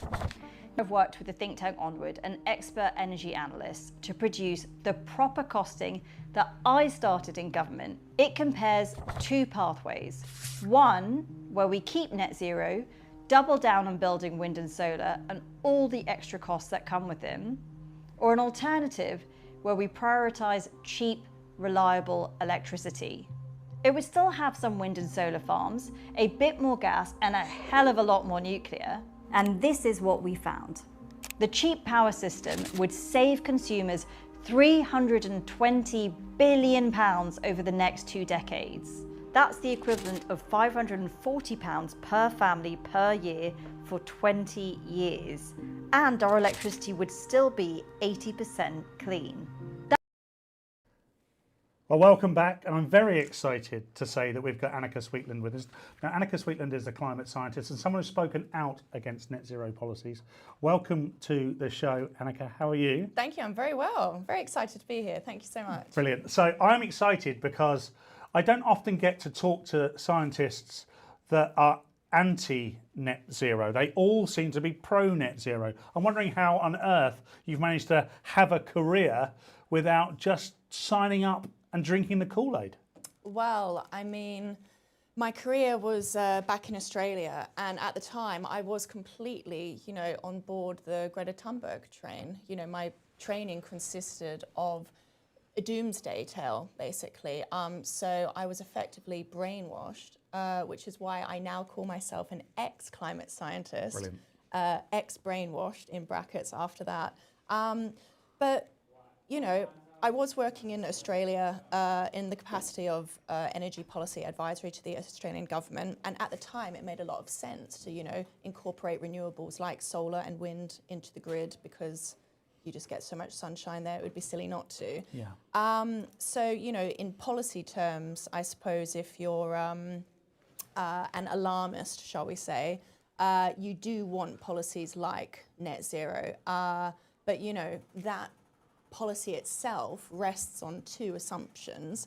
The first being that we're beyond reasonable doubt moving towards this catastrophic climate scenario. And the second here is that, by reducing our emissions, we actually impact the global climate at all. And we only contribute 1% of global emissions. So will we impact the global climate via reduction? No, we won't. So yeah, I'm pretty sure you want to get into what the Conservatives... No, so did you see the graph? Could we bring the graph back up on screen just so our viewers and Annika can see it? It's a fascinating graph. I think it illustrates immediately one of the biggest problems with net zero, etc. That's got the UK, who, like you say, less than 1% of the world's CO2 emissions come from the UK. So everything that we're doing now, all the cost saving and attacking of people that question it, we're actually going down in a trend, but China are massively going up in a trend. Now, I've sat on many a TV panel and said, China aren't engaging in net zero. China are buying up the technology or inventing the technology to help net zero because they see how mad the West have gone. Is that true? I mean, China, they're pulling the wool over our eyes here, or is the wool being pulled over by our governments? Look, it's both, but specifically with China, this all happened under something called the Clean Development Mechanism. And what it was a sort of agreement that some countries would be classified as developing countries and others would be classified as developed countries. Yes. Now, surprise, surprise, the UK and the whole of the Western world, plus Japan, was classified as developed countries. Now, China was heavily involved in those negotiations, and they basically made the rules that they were a developing country. Now, that status can never change. I mean, one would argue that now we are more a developing country and they are very much developed. Yes. So they made those rules, and one of the caveats was that in order for us to buy carbon credits, it all underpinned the carbon emissions trading scheme, the carbon credits trading scheme. And we would give them clean energy technology so that they could build solar farms, and then we would get the carbon credits so that we could, in turn, emit carbon and live our lives, etc. So basically, in doing that, we gave them a lot of our clean energy technology, and now, currently, they're building 2 coal-fired power stations a week, and they're producing something like 12.9 billion tons of carbon a year, and we're producing, it's in the millions. So yeah, there's definitely a double standard going on. It was 100% China pulling the wool over everyone's eyes. And, countries have sequentially woken up to this. And now we are waking up, but we're just waiting for a government that cares enough about the economy completely going down the drain. And with the Conservative announcement yesterday, will that come in the form of Kemi Badenoch? What do you think so? Because I think absolutely everything you said there is enlightening, and I believe it to be correct as well. China have pulled the wool over our eyes, and I believe there's a bit of a Ponzi scheme going on with regards to net zero. And I'm astonished at someone like Ed Miliband. If you've had all the luxuries of the world thrown at you, the best education England has to offer, and you still come out of all of that without being a critical thinker, and you're just following the party line on everything, to the point that you will play the ukulele in front of a wind farm and try and get everybody to get on board, even though we can see that it's affecting the poorest in our country, the poorest across the world, and people are paying with their lives in some respects for net zero policies. Do you think that the Conservatives now is a bit too little too late, or do you think it's a great thing? Look, it's 100% too little too late. Why our energy bills have been rising for years and years? Why didn't they take the opportunity when they still had the power? And, I read the report. It is basically a combination of cutting carbon taxes and suggesting that power needs to be supplied from the cheapest possible source closest to where it is going to be used. And these were the policies, sensible ones, I might add, that we had before net zero. So it is simply the Conservatives returning to the sensible policies that they themselves scrapped. Yes. Very interesting. I hope you don't mind me asking this, but someone asked this it's not too bad, don't worry. No, in the comments, Kez K said to me, ask her how many scientists are silenced from speaking against climate change. Do you mind talking about that? Because it feels very much like that's what's happening. I would love to. So that is absolutely happening. The very prestigious journal Nature published a blacklist of 500 scientists that basically they discredited because they were producing science that went against the narrative of human-induced climate change. And so, they will do everything to come after you and discredit you. Since I personally spoke out at the World Prosperity Forum this year, I got huge online attacks from the establishment, the climate establishment.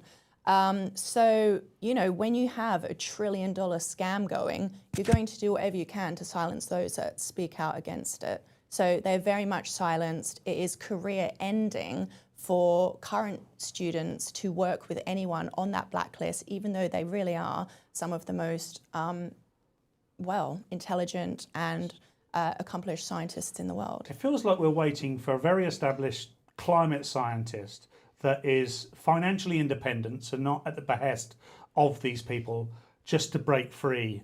Not that your word is any more or less than theirs, but because it needs somebody. Because what tends to happen is someone like yourself will come out and then immediately be shut down by the mob. And just immediately, and you'll be discredited. She's wrong. She's wrong. And then everybody will go along with it. I've definitely got people in my family and people I know well that would totally disagree with you and I based on everything they've been taught. Yes. I'm in my mid-40s and my whole life has essentially been building up from keep Britain tidy to you are killing the planet, it's your fault. And now we are teaching our children that. It's a very, very sorry state of affairs.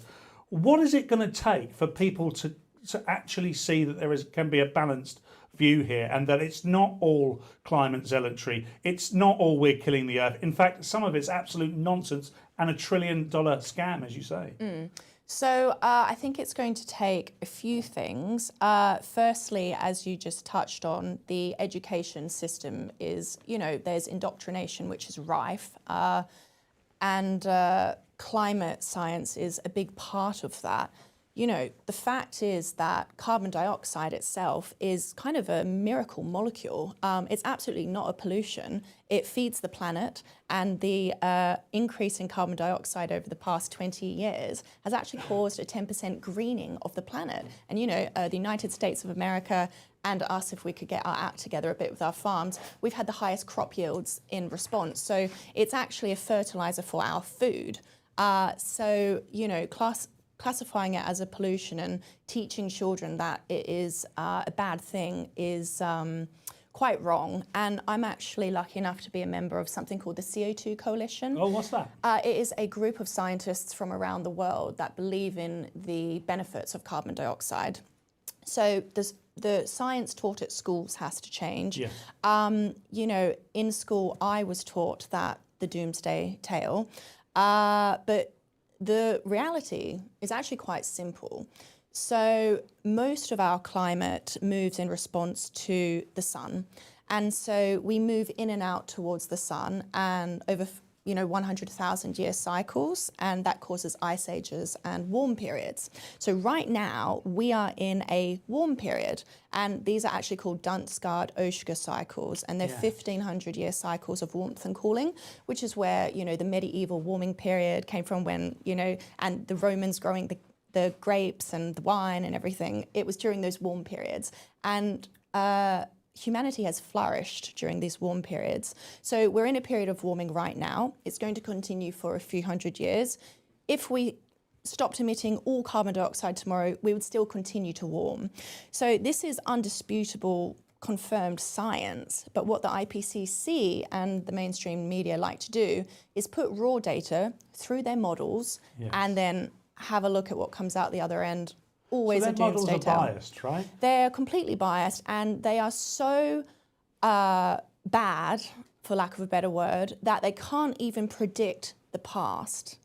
So if you can't even predict what's happened in the past, how are you ever going to predict the future? So they've got a model that predicts the future, but if you put the data in, wouldn't tell you the accurate picture of what the past looks like. That's correct. That is utterly astonishing. By the way, everybody is loving you in the comments. Oh, genuinely loving you. Let's make sure we keep. It's Annika Sweetland. Let's make sure we keep her name up, because people keep asking more than anything, what's this lady's name? I'm so engaged with this. It's absolutely fantastic. Now, are you aware? It's interesting. Are you aware of David Bellamy?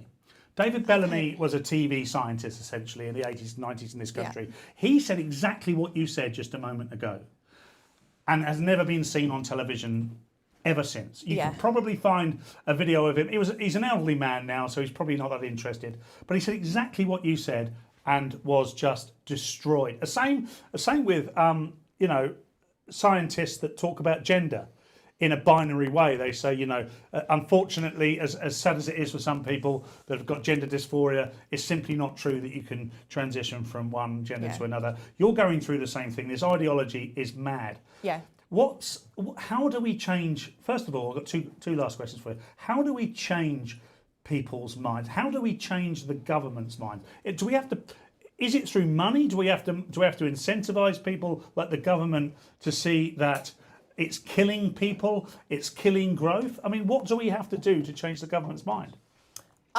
Look, I personally think that, the mainstream media, as we call it, exists to push the narrative that, the establishment wants us to believe, so that we comply and do not ask questions. If we all believe that the world's going to end, then we're happy to have net zero, even though, people are dying in the cold because we can't afford heating.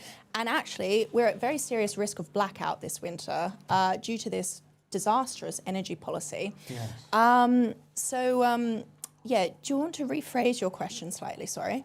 Because I don't think we're going to change the government's mind, because, I think currently, and for the last, 30 years or so, we haven't had people in government who actually care about the future of the country. They're not there to create the conditions in which people can thrive and prosper.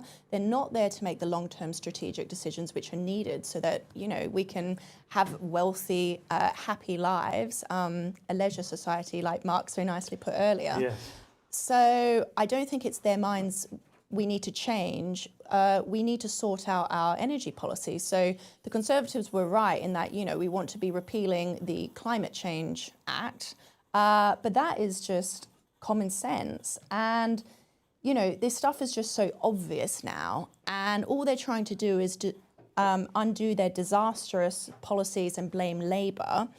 But, having worked in energy policy and advised on energy policy, normally it's not so obvious. Normally you need to do some serious data capture, stakeholder consultation. I mean, the fact that every Tom, Dick and Harry is writing an energy strategy report, but one thing that they missed out was that they never once mentioned the energy profits levy, which was introduced by them, and that is the main deterrent of investment in the North Sea. So in their wonderful policy document where, they're finally going to repeal the disastrous policy of the Climate Change Act that they brought in, they still say nothing about the energy profits levy. And we absolutely need to rebuild the North Sea sector and domestic refining capacity as strategic national assets. And the fact that they haven't mentioned that, I don't buy it. I don't buy it. Wouldn't trust them as far as I can throw them. One last question. You've been an absolutely brilliant guest. We really will be trying to get you back. Do you live in the UK now? Oh, absolutely, I do, yes. I was born here as well, so okay. I'm thoroughly English. Yeah, there's a mix in your accent, I can hear English it. Australian. So, by the way, David Bellamy died in 2019. That was my fault. I said it was an elderly man. It's an incredibly elderly man. Is this a confession? Yeah, so and it's not, no, I don't think I'm breaking this nation. If I am, I'm very sorry. Breaking news. One last question. Mark touched on something earlier where he was sceptical about carbon being the cause of climate change, therefore humans being the cause of climate change, because it's humans that are producing the carbon, if it's not cows or whatever, but largely man-made climate change. Do you buy that? Is that what it is? Or is it just... No, you don't. Tell us a bit more about that before we go. Yeah, so that is just another untruth peddled by the mainstream media, because they have to pin it on something. So they've chosen poor old carbon dioxide and... ice core data, which we have an 800,000 year record, we see instances in ice ages where carbon dioxide levels are 14 times higher than today, and it's freezing all over the world. So it doesn't correlate with temperature. Our climate is primarily driven by our distance to the sun. People can look at that in terms of Milankovitch cycles and the Dunstgard-Oeschger cycles, which of course are not very widely promoted, but it's all kind of like proven actually. It's just pushed by the men, so... Hanneke, thank you so much for coming in. Thank you for illustrating this argument from the other side of the debate. Where can people find you? Online, don't tell me your address. Honestly, we've got some absolute wrong uns following us here. They can find me on X at Annika_climate, ANIKA. Brilliant. Hanneke, until next time, thank you. Thank you so much, Paul. It was a pleasure. Brilliant. Look, we're going to go to the news now. We'll take a quick break and then we're back with Peter Hitchens. Hello, I'm Edward Hughes. Prince Harry and Meghan are preparing to move back to the UK later this month, with their children, Archie and Lilibet, enrolled to start school in September, 6 years after leaving for California. Prime Minister Andy Burnham has launched a pandemic-style national drive to get rough sleepers off the streets before Christmas, while also praising greater public control of bus services in the West Midlands. Russia has warned the UK of consequences after Ukraine used British-made drones in attacks. Burnham has responded by reiterating 100% support for Ukraine.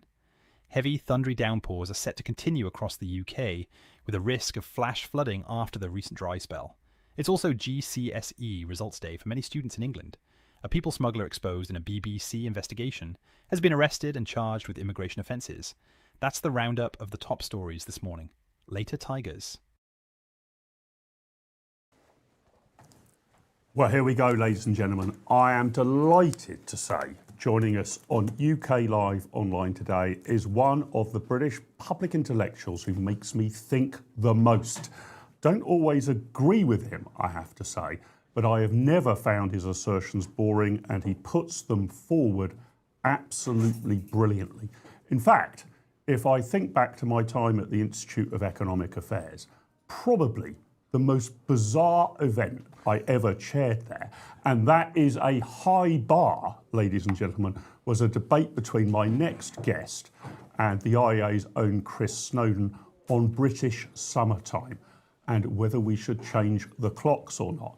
And I rather thought that it was going to be a slightly tedious and technical discussion about what the impact was on farming in Scotland, or road accidents outside schools, or all of the rest of it, and that it seemed to me eminently sensible that we should switch to British summertime. An hour later, this gentleman had persuaded me that we should not tolerate the government lying to us. So he always comes up with some brilliant and challenging ideas. Peter Hitchens, welcome to UK Live Online. How the devil are you doing, sir? How can I possibly say anything except how nice it is to be here so far? So far, well, yeah. I'm going to fire that was a pleasant introduction, but I'm going to fire some slightly tricky questions at you, because you are, I think it's fair to say, contrarian. No, it's not fair to say. It's not fair to say. Everybody else is a contrarian. No, it's a stupid expression, meaning someone takes a position for the sake of argument. I take my positions out of principle and conviction on the basis of reason, and for no other purpose. And the idea that I take them to be disagreed with is one adopted by people who are so unthinking that they disagree with any original thought automatically and think it must be my fault rather than theirs. It's theirs. Very fairly put. Let me put it another way. You are wholly unafraid to put an intellectual case against the prevailing consensus. Oh, if there is one. Why should anyone be afraid to put it?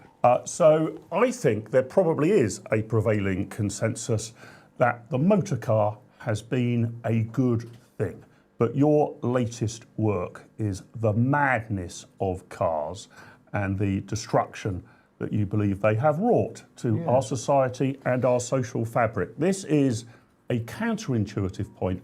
I have watched you do an interview about this, and I again started from the position that Hitchens is trolling us here, but I've listened to you. I think you might have a little bit of a point. What's your core case here, Peter? It's extraordinary. If you look, and we have an enormous number of films and photographs of the world before the First World War, and in many, many ways it looks better than the world we have now. The cities look more handsome, they look more civilized to live in, they look more peaceful, they're in many ways cleaner. And the main reason for this is that the motor car has barely begun to arrive, that people are using a much more modern form of transport, that is to say steel wheel and steel rail, as often as possible powered electrically, though at the time, of course, they'd only begun to exploit that. And my view is that we had a more modern and more advanced society before 1914 than we have now. That 1914 was effectively like the fall of the Roman Empire, that we tumbled in many ways far away from the standards we've reached. But one of the most obvious of these is in transport. A simple point here on efficiency. Do you know what rolling resistance is? I don't know what rolling resistance is. It's a weird sort of, I think. It's a sort of friction. It's what it takes to get something moving. It takes a rubber tire on a tarmac road about 20 to 30 times as much energy to move as it does for a steel wheel and a steel rail. So simply by using, particularly for freight, but also for mass transport, the rubber tire on tarmac road method, we're wasting a colossal amount of energy. Leave aside the aesthetic ugliness of motor cars, leave aside the devastation of cities by freeways being driven through them, the general dirtiness of motor cars, either the emissions they put out themselves when they're driving past, or the emissions they force the power stations to put out if they're electrical, and the noise of them, and the danger of them, and the health disbenefits of them, and you have quite a serious problem. I would say that if it's comparable to a society having reached a stage in 1914 of having reservoirs and piped water and every home having its own connection to that, and going back to having street pumps and individual wells. It's basically what we've done by going back to what is effectively the motorised ox cart as our main form of transport. Now, I don't want to ban cars. I have no interest in persecuting motorists. I think that if you want to get people out of cars, you do so by persuading them, by providing something better. A very good example in Zurich, not all that long ago, when they completely remodernized and retooled the tram system, and businessmen left their Mercedes at home because it was so good. You can do it. A lot of continental cities now are doing that with local transport. But also you can, instead of engaging in mad projects like HS2, you could reconnect market towns, all around the city of Oxford where I live. There are beautiful market towns, Abingdon, Witney, Thame, Wantage, which used to have railway connections, and they're all now commuter towns for Oxford. But they, in many cases, particularly from Witney, it's very hard for people to get in and out. I know somebody who's given up a job in Oxford because the traffic on the roads has swamped them. If the railway connections had been kept, those towns would now be much healthier places. They could be rebuilt, and if we, instead of mad, to say, vanity projects such as HS2, we reconnected the country, which Ernest Marples and his servant Dr. Beeching disconnected 60 years ago, we could make this country a good deal more civilized quite quickly. Very interesting. I'm wholly with you on HS2. Unfortunately, that's because our politicians are addicted to the grand projet. Well, whereas they could have done 1,000 small projects. But right? if you're addicted to grand projet, then you could at least be good at them. The way the French we just aren't very good at the them. French and the Japanese. Let me try and make the counter case for the car then. So I think a lot of people would say it gives you individual freedom. I mean, obviously you can drive where you want, when you want, if you're the owner of a car. It also gives you a bit of flexibility because rail, for example, or even taking a coach somewhere is by its nature a collective enterprise. If sort of, this happens to, I only use rail. I haven't owned a car for 30 years. I haven't driven a car for 30 years, not because of some moral choice, just I haven't needed to, and I find public transport much better for me. But I'm always very conscious if I'm travelling down to my beloved Southampton, that, you know, if I don't hit the 11:12, I've got to wait an hour. So if something goes slightly awry at home and I miss the train, I've lost an hour of my time. I can't pick my point of departure. So that would be one of my, it sort of empowers the individual somewhat for all of its weaknesses and faults. And the second would be on cost, Peter. So you mentioned on the energy issue, that sort of, you know, rubber on tarmac. But nevertheless, if you were to compare, I think I'm right in saying, but you might put this down to public sector inefficiency, the kind of cost of per passenger mile by rail compared to per passenger mile by car, you are far, far better to have people moving by car. In fact, to the extent that we penalise the car drivers because it's so cheap, we tax them to death, and we use a chunk of that money to subsidise rail. If rail wasn't subsidised, it would be even more colossally expensive. So isn't the market telling us something here? For all of the scientific issues of rubber on tarmac, it is actually a pretty cheap way of getting around. Well, the costs of travelling by train hit you immediately in the wallet. The costs of travelling by car come round the back and accumulate in a deficit which you meet in other ways. So anybody considering a journey will almost instantly say, well, it's going to cost me hundreds of pounds by rail to get to this place, whereas on the road, once you've bought your car and done all the other things necessary to license it, obtain license, all the rest, it will be. And once the government has kindly built the roads on which you will travel, without which your car would just be a piece of tin, once all those things are done, it's cheaper. But I think that's just a misunderstanding of no, I think even if you build in the capital depreciation. I know there are other points which are going on here. Since really this peaked in the mid-1950s, but it had been going on for several decades before. Since the British government tilted, and many other governments did the same, tilted in the direction of road rather than rail, the railways have become less and less adequate. So if you miss one train, you're going to have to wait a long time for the next. It's true there is a certain amount of self-discipline involved in using public transport, which is not required of the car driver. The car driver, on the other hand, must face, and if he's responsible, he has to obey the traffic lights. He has to sit a lot of the time in traffic jams, and these restrain the alleged freedom.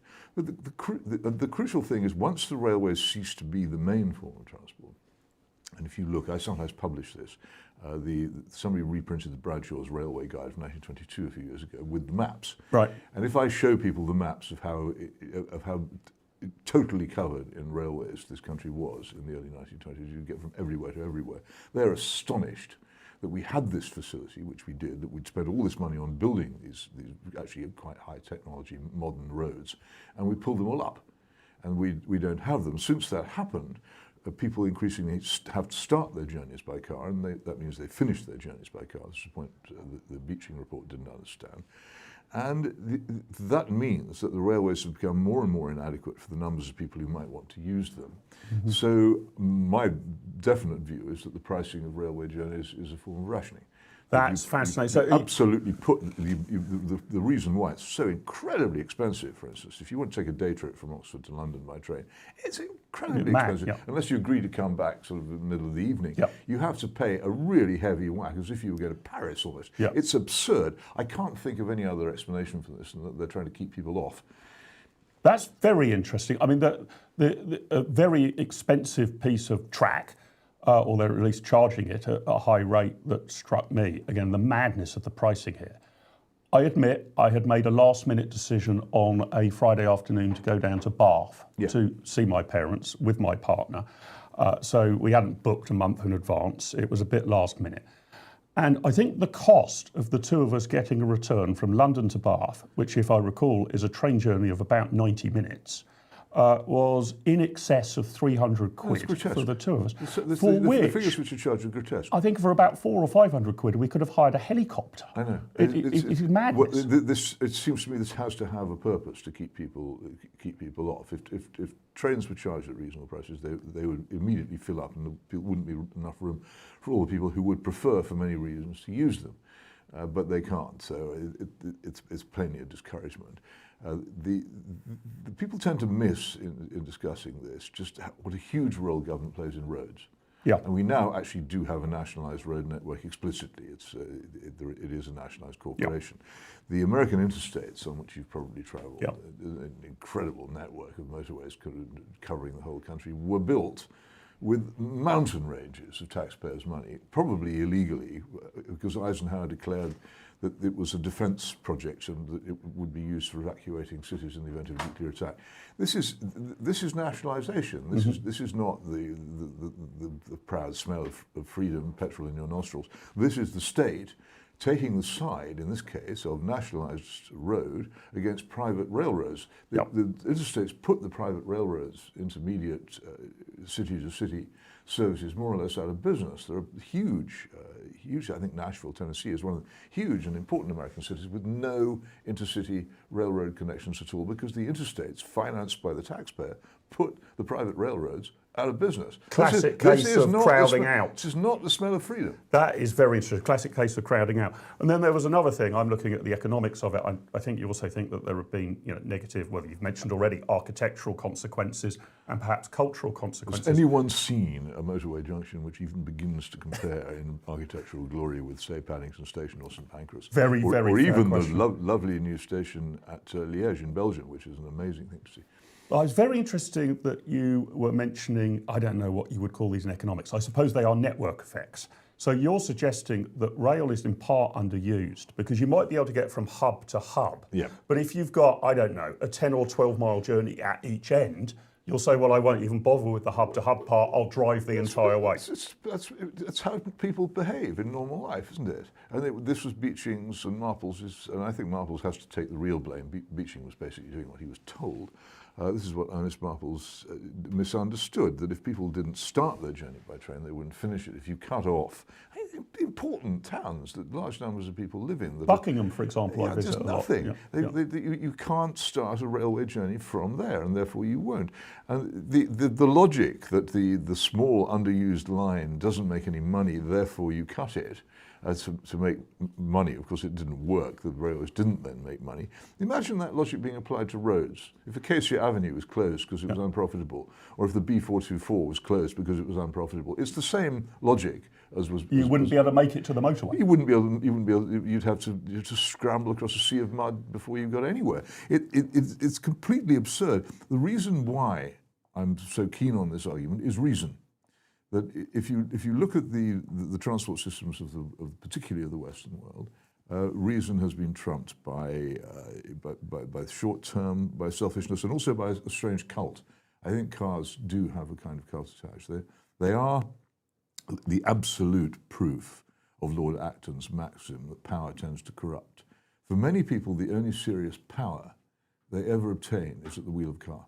That is fascinating. They really enjoy it. And the other thing you may notice about the tendency to corrupt is how many people, very nice, well-mannered, cool, pleasant people you know, who get behind the wheel of a car and become seething maniacs within 20 minutes of encountering traffic. Yeah. It's a quite extraordinary Brings transformation. out the worst in people. And then there's the sex. I mean, cars have secondary sexual characteristics. There are people who view them as being in some way a projection of themselves, their characters. Look at car advertising, which used to be enormously about sex with models draped over cars and motor shows. You couldn't get away with that now. But then look at the stuff. You see attractive young women driving these cars with fancy designs on their paintwork through imaginary European cities, which are not quite like Barcelona and not quite like Paris and not quite like London, and along totally empty streets which don't exist. Or alternatively, even smoother young women driving very fast cars along totally empty country roads, which also don't exist. It's a fantasy which is sold to people. Even worse as in soon cinema. as you get the Ferrari, and there's a red traffic light, and you have to stop the Ferrari and wait in the traffic jam. The fantasy is a falsehood, but it's hugely important in people's minds. Yeah, well, they don't just pay for I think I don't know what the exact numbers are, but car manufacturers will pay an absolute fortune to place their car in, say, a James Bond movie or whatever it will be, or a Mission Impossible movie. Who hasn't heard of the Aston Martin? Yeah, quite. Goldfinger is still with us. Yeah. I suppose I wanted to ask you, supposing, going back to my time at the IEA, you are quite right to point out, it's unambiguous, that the road system is not some hallowed ground of free market capitalism. But supposing we did just let the market rip, because I'm of the view that the reason that you get queues on the M25 is exactly the same underlying economic reason as why you got queues for bread in the Soviet Union. The state is providing a desirable good or service at below market rate. Actually, in the case of the M25, at the point of use, the cost is zero. If we move to a kind of pure market system, I guess the rail might need to be one network to make sure it was all linked up. And you privatise the road network and you have a kind of pay-as-you-go and the government gets out of the way. Are you confident that rail would win, or am I being too much of a free market purist? No, I'm not confident at all. And I don't think it's entirely a matter of the free market. As you probably know, I'm not a huge enthusiast for the free market as a decider of moral questions. I think that a society would be superior, it would be safer, healthier, cleaner and more beautiful if we allowed railways to dominate as they did before 1914, and we pushed the car and the motor vehicle back to the corners where it is actually preferable. And there are such places. Obviously, there are incredibly remote areas where it would be ridiculous to expect people to have a train service for one or two people in a remote village. The car has its uses. It also has its uses for tradesmen carrying tools. There are many uses for the car, but the reliance in this country increasingly on mass car ownership as the main form of transport, now supplemented, I have to say, by what are actually cars for people who can't afford them and can't be bothered to take the test, namely e-bikes and e-scooters, isn't working, makes the country more dangerous and as I say, more ugly and more unpleasant. So I have other arguments than the market. Tolls are interesting, but the M25 and all the other roads fill up because of a thing called induced demand, which was discovered in the United States in the 1930s. The wider you make your roads and the more you build, the more traffic you get. Supply creates its own demand. It doesn't work. It doesn't matter how many more freeways you build. I think Peking now has 7 ring roads, and they're building an 8th. Right. And no doubt they'll get to about 15 before it dawns on them supply that creates actually its own demand. It doesn't matter how many you build, it will never work. What do you think of the argument that, if you like, we've had, well, perhaps finishing at about the 1970s or the 1980s, we had perhaps nearly a century of incredible change and technological development in transport. If you had lived from, let's say, 1880 to 1980, you would have borne witness to a ludicrous transport revolution. You would have been brought up with a horse and cart and watching people operate as blacksmiths. You would have died having seen man land on the moon 11 years previously, for international aviation to become within the reach of averagely rich Westerners. But that's sort of come to an end, that actually innovation in transport has been virtually zero really in the past 30 or 40 years. And what's happened now is we've had a communication revolution, which will mean getting from A to B is enormously less important than it used to be, because we'll all be talking to each other on Zoom and WhatsApp, and we broadcast a lot of this show without people being in the studio. Well, maybe you do, but I bet you prefer it when they come in. Yeah, we do. That's true. And likewise, I prefer going into work than I hate working from home, and I know a lot of other people who do. And most employers hate their employees working from home and only allow it because they have to. That may or may not be the case, but I think we shouldn't rely on it. There are some things which have to be done by people going, and there are other means of other reasons for travel apart from work, which people will continue to want to do. And actually, the advance of technology on railways has been enormous in the past 50 or 60 years. They are much, much cleaner, much, much safer, much, much more capable of acceleration, which means they can run a much faster service, which stops at more places. In general, many, many advances have been made, and this is one of the crucial things about them. They are so safe. When trains crash, it's news. Yeah. If a couple of people are injured or killed in a train crash, it's news, and if 15 or so. But the numbers of people who are killed daily by motor cars barely make anything other than the local news. Yeah, it's only a local news. It's ridiculous. But behind the fire station in Oxford, where I live, there is a hideous place where they keep the cars which have been brought back after they've been picked up and rescued from horrible crashes. And the states of those cars, they would alarm anybody who drives a car how vulnerable you are. That's presumably why they keep them in a back car park which can't be seen from the road. It's not. People don't like to be reminded of how dangerous it is, and the health consequences are appalling. And an awful lot of the heart disease which we face is caused by the habits of non-exercise, which cars pretty much force on those who use them, not to mention the immense amount of lower back pain. Yeah. They're very unhealthy things in themselves for their users, as well as dangerous for everyone else. There's a good reason for having a healthier and safer system of transport, even if the things that you say are true. Peter, when's this book come out? I looked it up on Amazon. I've managed to get AI to give me a précis of your arguments, but when can we get our hands on it? I hope in the spring. It's Policy Press in Cambridge who kindly agreed to publish it when I was, as usually happens with me when I come up with any kind of new idea, normal mainstream publishers wouldn't even look at it. So congratulations to Policy Press. God bless them. And as I say, round about May next year is what we're hoping for. Fantastic. I want to just leave with, I'm going to say it's just one more question, but it's a big one. Apologies if we just cut into the first 30 seconds of Ellie's show, because we've got to hand over to her at around about noon. I'll try to be brief. Are you, how much are you a sort of doomsayer now? Do you think Britain can be saved in the wider picture? Or have you now got to an age where you feel you're just documenting the sun setting, not just on the British Empire, but on Britain in general, that you some of your warnings have not been listened to, and this is sort of the end of days. We're going to sink into being a third world country, and that's a tragedy. That's the way it is. Or is there a route back? Well, if there is, I don't know what it is. None of my warnings have been heeded of any kind, of any sort, and I can say that I have tried. And I will say that I've tried, but the time passed when anything could have been done, and I do feel that it's pretty much finished. And I think that the problem which looms now over every major Western country is the problem of the enormous indebtedness. And no society can long survive the level of indebtedness we've taken on. And I'm very, very worried about the short and medium term of our economy and the effects that it will have if this goes wrong in the way which I fear it will. Yeah, I'm with you on that, Peter. The problem is not just the scale of the debt. It seems that virtually no politician is even willing to point at it. They don't. They don't. So many things will have to. But I saw at the end of the Soviet Union what happens when people live in a fool's paradise and stop trying to work out how to get out of it.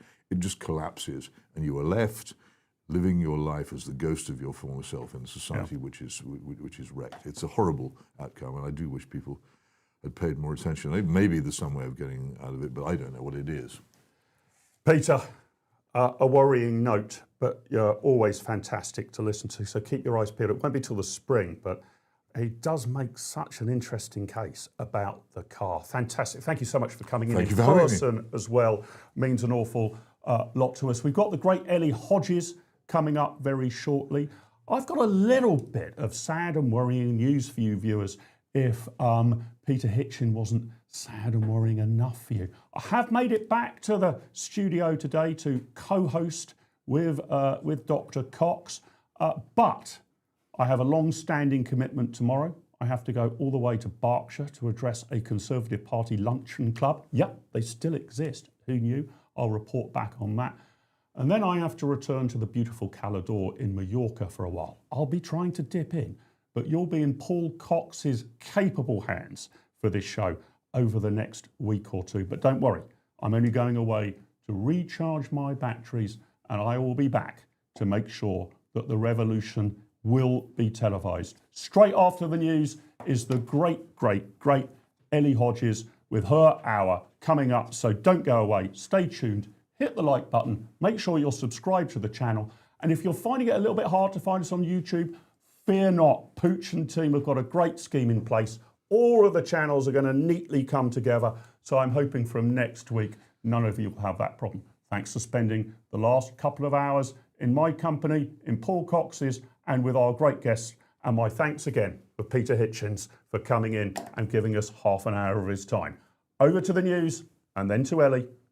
Hello, I'm Edward Hughes. Prince Harry and Meghan are preparing to move back to the UK later this month, with their children, Archie and Lilibet, enrolled to start school in September, 6 years after leaving for California. Prime Minister Andy Burnham has launched a pandemic-style national drive to get rough sleepers off the streets before Christmas, while also praising greater public control of bus services in the West Midlands. Russia has warned the UK of consequences after Ukraine used British-made drones in attacks. Burnham has responded by reiterating 100% support for Ukraine. Heavy, thundery downpours are set to continue across the UK, with a risk of flash flooding after the recent dry spell. It's also GCSE results day for many students in England. A people smuggler exposed in a BBC investigation has been arrested and charged with immigration offences. That's the roundup of the top stories this morning. Later, Tigers. Hello everyone and welcome back to UK Live, and I'm your host Ellie Hodges for the Ellie Hodges Show.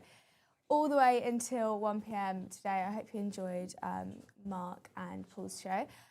We've got a great show coming up for you today. We've got Raheem Kassam coming in to talk all about reform and his time back in the UK after being in America for nearly a decade now. And we've also got Alan Miller, who I'm sure you all know, to discuss some really quite crazy stories today that I'm sure you've already heard about, but I do want to speak about this. So, I mean, you see this in front of all of the papers today.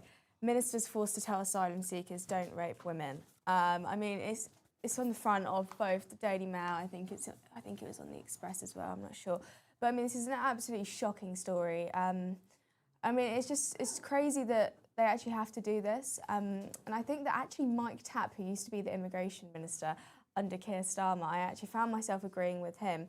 He put up, if we even have to tell these people this, they shouldn't be here in the first place. And that's exactly the point. I mean, as a woman myself, the fact that we're having to actually tell people that are in this country, oh, by the way, you can't rape women. Oh, by the way, the age of consent is 16. I think is absolutely mental. I think we have some of the screenshots of the actual booklet they gave out. Do we have that? Let's show that, because it's just crazy. In the UK, men and women are equal. I mean, it's just absolutely ridiculous. Men and women are treated the same. Women can work, study, travel, and make their own choices. Great. Well, I'm very glad that is the case, but the fact that we have to actually tell these people this is just absolutely ridiculous. I think there was another one as well, talking about child abuse. Yeah, child abuse is a serious crime in the UK. Child abuse is against the law. You must never physically hurt a child. Shout at or threaten a child, have sex or sexual contact with a child under 16. I mean, the list goes on. I know. Like that is awful.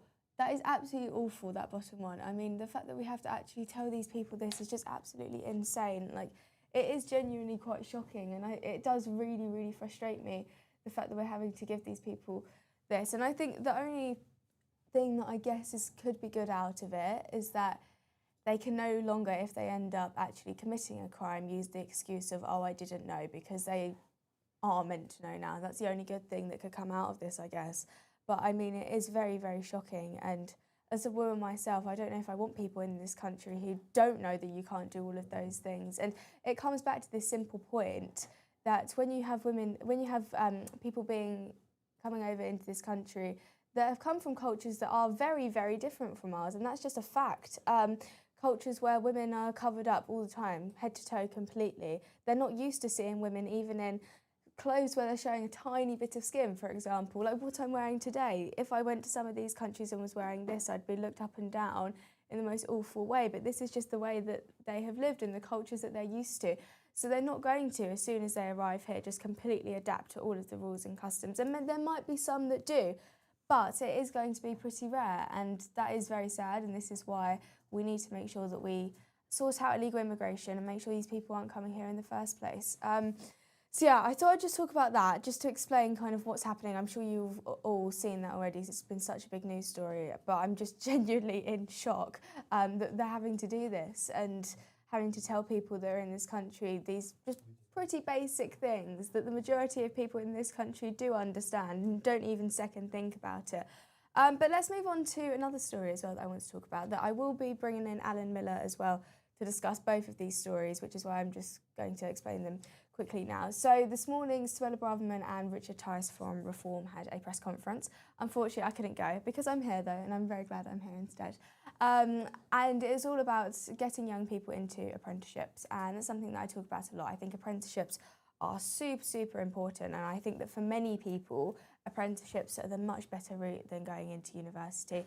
And they've put this plan forward, which is going to be increasing the amount of apprenticeships you have and making it easier for small businesses, medium-sized businesses to be employing these people. And I'll just read out some of the policies here because they're actually really interesting. So if a SME hires a 16 to 18-year-old apprentice, the government would effectively cover 30% of that apprentice's wages through a rebate, and Reform says that would save the average business more than $4,000 a year per apprentice. And that is really good because it's important that these businesses are incentivised to employ people that are younger, and apprenticeships are super important for that as well. So I'm glad that they're doing this, and I also talk about part-time jobs as well and how important they are. But I really hope that we get more apprenticeships, because the problem is, whilst apprenticeships are great and politicians go on and on all the time about how we need to bring back apprenticeship, well, we need to have more apprenticeships to start with in the first place, there is a problem where there isn't just enough to go around. And I remember seeing an apprenticeship that was on, I can't remember what app it was now, but they were promoting their apprenticeship, and I think 1,000 people applied just for one job. So it's very, very hard to get this, and I really hope that this works. And they also, something that's really interesting here, is they're actually giving the younger person, the person who's doing the apprenticeship, £2,000 if you finish your apprenticeship and then remain working for the same company for another 2 years. And that's really good because it means that businesses and employers don't spend their time thinking, well, why on earth would I hire someone for 2 years that's just going to leave and pay the cost of training them? So that's really good, and I hope that if or when Reform get into power, they do introduce this, because I want as many young people to actually be working instead of going to university. And I know I talk about this all the time, so you might get a bit bored of this, but I do think that it's really important that we have young people that do want to just go straight into work and not just into university, because university is now seen as the route to go down. If you don't know what to do, just go to university, because it isn't something that's as valued anymore. I think when Tony Blair came in and said, okay, I want 50% of people to go to university, what happened there is the value of a degree actually went down. And I've said this before, but I will say again, I actually think employers value now more someone who hasn't gone to university, because it's rare not to, and it shows initiative. And I think that it would be good if we have more apprenticeships, more young people getting into work once they leave school instead of going to university. But do we have Alan with us? We do have Alan. Amazing. I don't actually have an earpiece right now, so... Okay, should we'll cut to the video and you send you a mic. Okay, talking about young people, I completely forgot about this. This is absolutely brilliant. So I actually ended up interviewing Mike yesterday for The Daily Skeptic, which is a podcast I'm hosting at the moment for Toby Young. And it was brilliant, had a great discussion. It will actually be out tomorrow morning if you want to watch that on The Daily Skeptic YouTube. But we spoke all about how he had so much fun on Fleet Street and how he thinks that the younger generation now are a bit boring. So I asked Mike, okay, Mike, what's your advice to the younger generation? Let's have a watch. So, Mike, what is your advice to young people of today? My advice to young people today is to get out of the house, right? Get out of the office, go and meet some people, go to a pub, right? Go to, I don't know, a concert, go on your own if you want, and then start talking to people that you don't know. See if they're nice, see if they're not nice, see if you've got something in common. You know, have a drink, get drunk, you know, get a little bit carried away, do a dance, have a dance with somebody, dance on your own, have sex with someone, right? and then, you know, ask what their name is the next morning, perhaps. Have a good time. Have Stop fun. moaning about how anxious you are. Get out and do something fun. Yep. Have Simple. fun, everyone. Have fun. Do you agree with all of that, Ellie? I agree with the majority of that. I think there's some that I would maybe not do myself.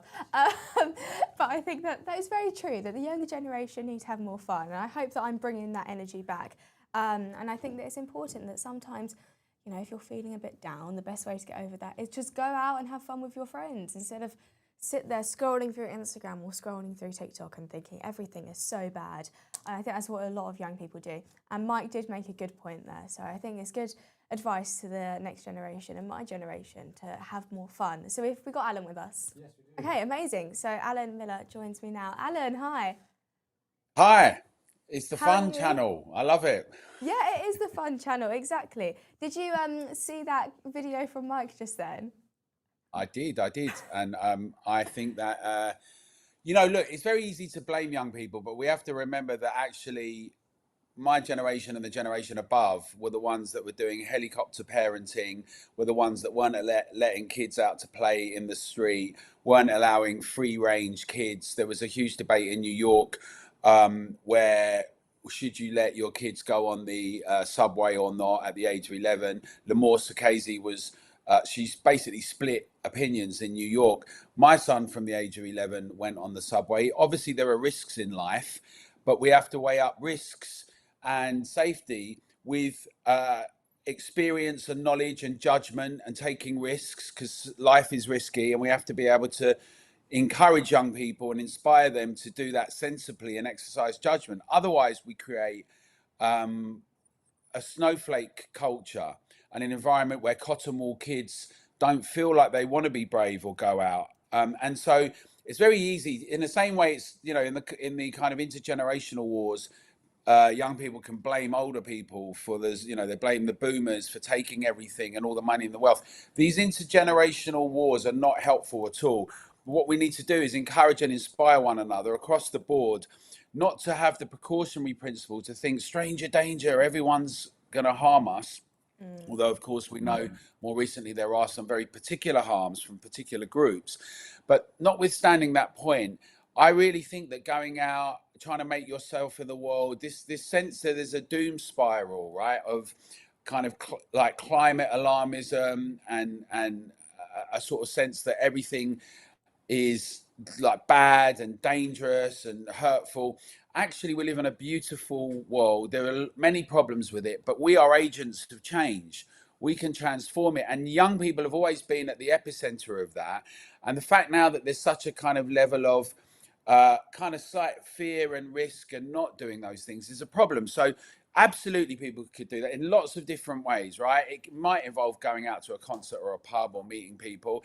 And look, without being gratuitous, I do think that the fact that young people are not having sex as much now reflects some things. Now, I know some people are much more conservative and they think maybe they shouldn't do it till they get married, but they're not getting married either, right? So the thing is, the sense of our own agency has been really contaminated with the sense that we're bad and we're a problem and actually humans are the issue. And whether that's to do with like treating us a bit like we're termites and nothing we can do in the environment is good, or any interaction we have is always bad and flawed. And that goes for people who want to change the world as well. I think there's a sense that you can't really trust people generally or one another. And we need solidarity. We need a sense of our own purpose and possibility. And so do a project, get out, go for a walk, go for a run, impose yourself in the world. It might be with a computer in a room, but even if you're doing that, it's important to go out and meet people and get together. Yeah, do you not think that, I know we're both against the social media ban, but do you not think that social media is a reason for that? I think that social media, what's happened is that for a while, maybe parents used it as a bit of a kind of, it might be a babysitter. And it was early doors, early days with that whole situation. But I think it can also become a lens where everything is seen as a problem, because in social media, you can find out there's the knowledge of humanity, there's different projects. You can actually connect with people and make new friends. A lot of the friends that I've got now, I met through the time of lockdowns, and many of them were through social media. So there's so many benefits and positives, but parents have to be disciplined. It's up to parents to say, in the same way you don't allow your kids just to run out in front of a car, that we're conscious of what we want to have with them, and we make rules and we set boundaries and parameters, and we make sure they're fulfilled, and they can have a bit of fun time perhaps, but they can be banned entirely as well. I think at certain ages they're really not very good for them, and there's no prerequisite to have a phone. Actually, it can actually be a bit more dangerous than not having a phone most of the time. But you could have a block phone. You don't have to have a smartphone. Yeah. These are all decisions that people can make. But again, I wouldn't do a kind of doom-laden scenario for everything. I think that it's all about how we choose. And I want to really encourage everyone to stand in unity on this, that we should support one another to make choices, to judgment, to discriminate. That word's really being presented in a bad way, but to discriminate against the things we think are problematic, and to actually uphold and defend and celebrate the things that we think are important.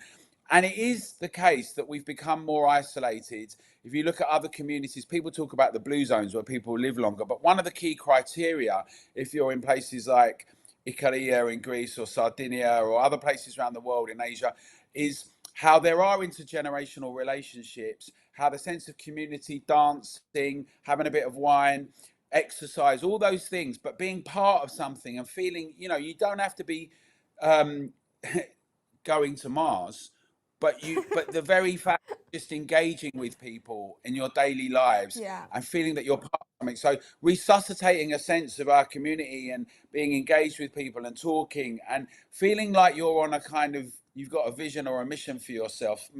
That used to be taken in the context of, Christianity and other things. And whatever anyone thinks about Nietzsche's view of God is dead or not, whether you celebrate religion and spirituality or whether you're secular, a sense of your place in the world and what you can do and how you get meaning from that and how you can curate what you do and that around you. We should never underestimate how important the acts that we can do are. And really, that's the other thing that, whether it's about working or other areas, there's a sense in which, that's like a rubbish job, or that's not worth doing, or I'm not going to do that. Taking pride in what we do and having an impact and really kind of making a mark on the world. I think those things are important, and we should encourage and inspire young people to do that as well. Yeah, I agree. But why do you think there is a lack of kind of determination and willingness to make things happen for yourself amongst young people? Because I've seen it, but I don't really know why that's actually happened. Well, I don't think that's just amongst young people. I think we have lived through. I think we've lived through the eclipse of the Cold War, where the central message at the end of the Cold War is that if you try and change things, you're only going to make things worse, not better.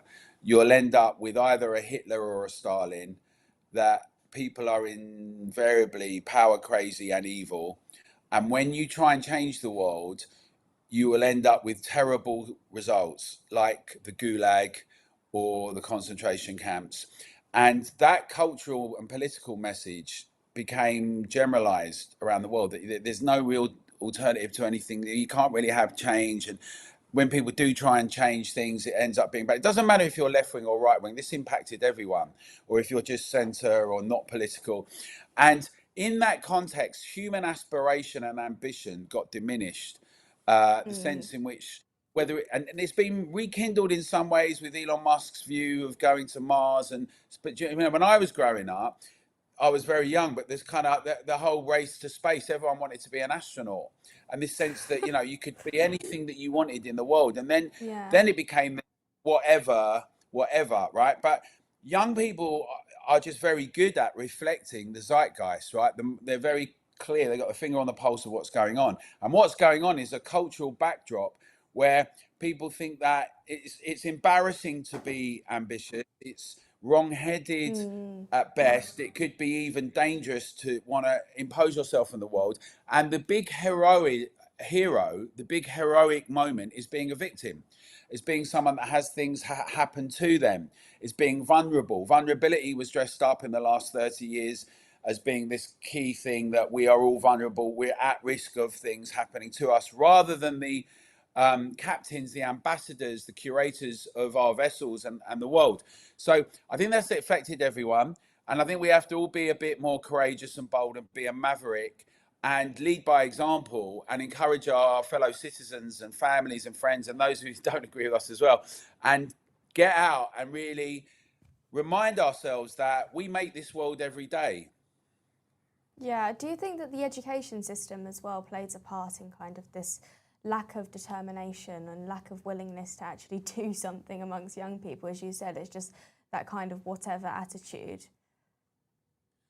Well, I think we've had a big problem in our education, in the institution of education for some time. Partly it's been about, and we'll probably come on to this in the discussion about third-rate universities, but a quality of education, a sense of standards. And this is in higher education as well as in sort of state education and across the board, actually in private education as well. And private education generally and the academies can often be of a higher standard in many places, not always.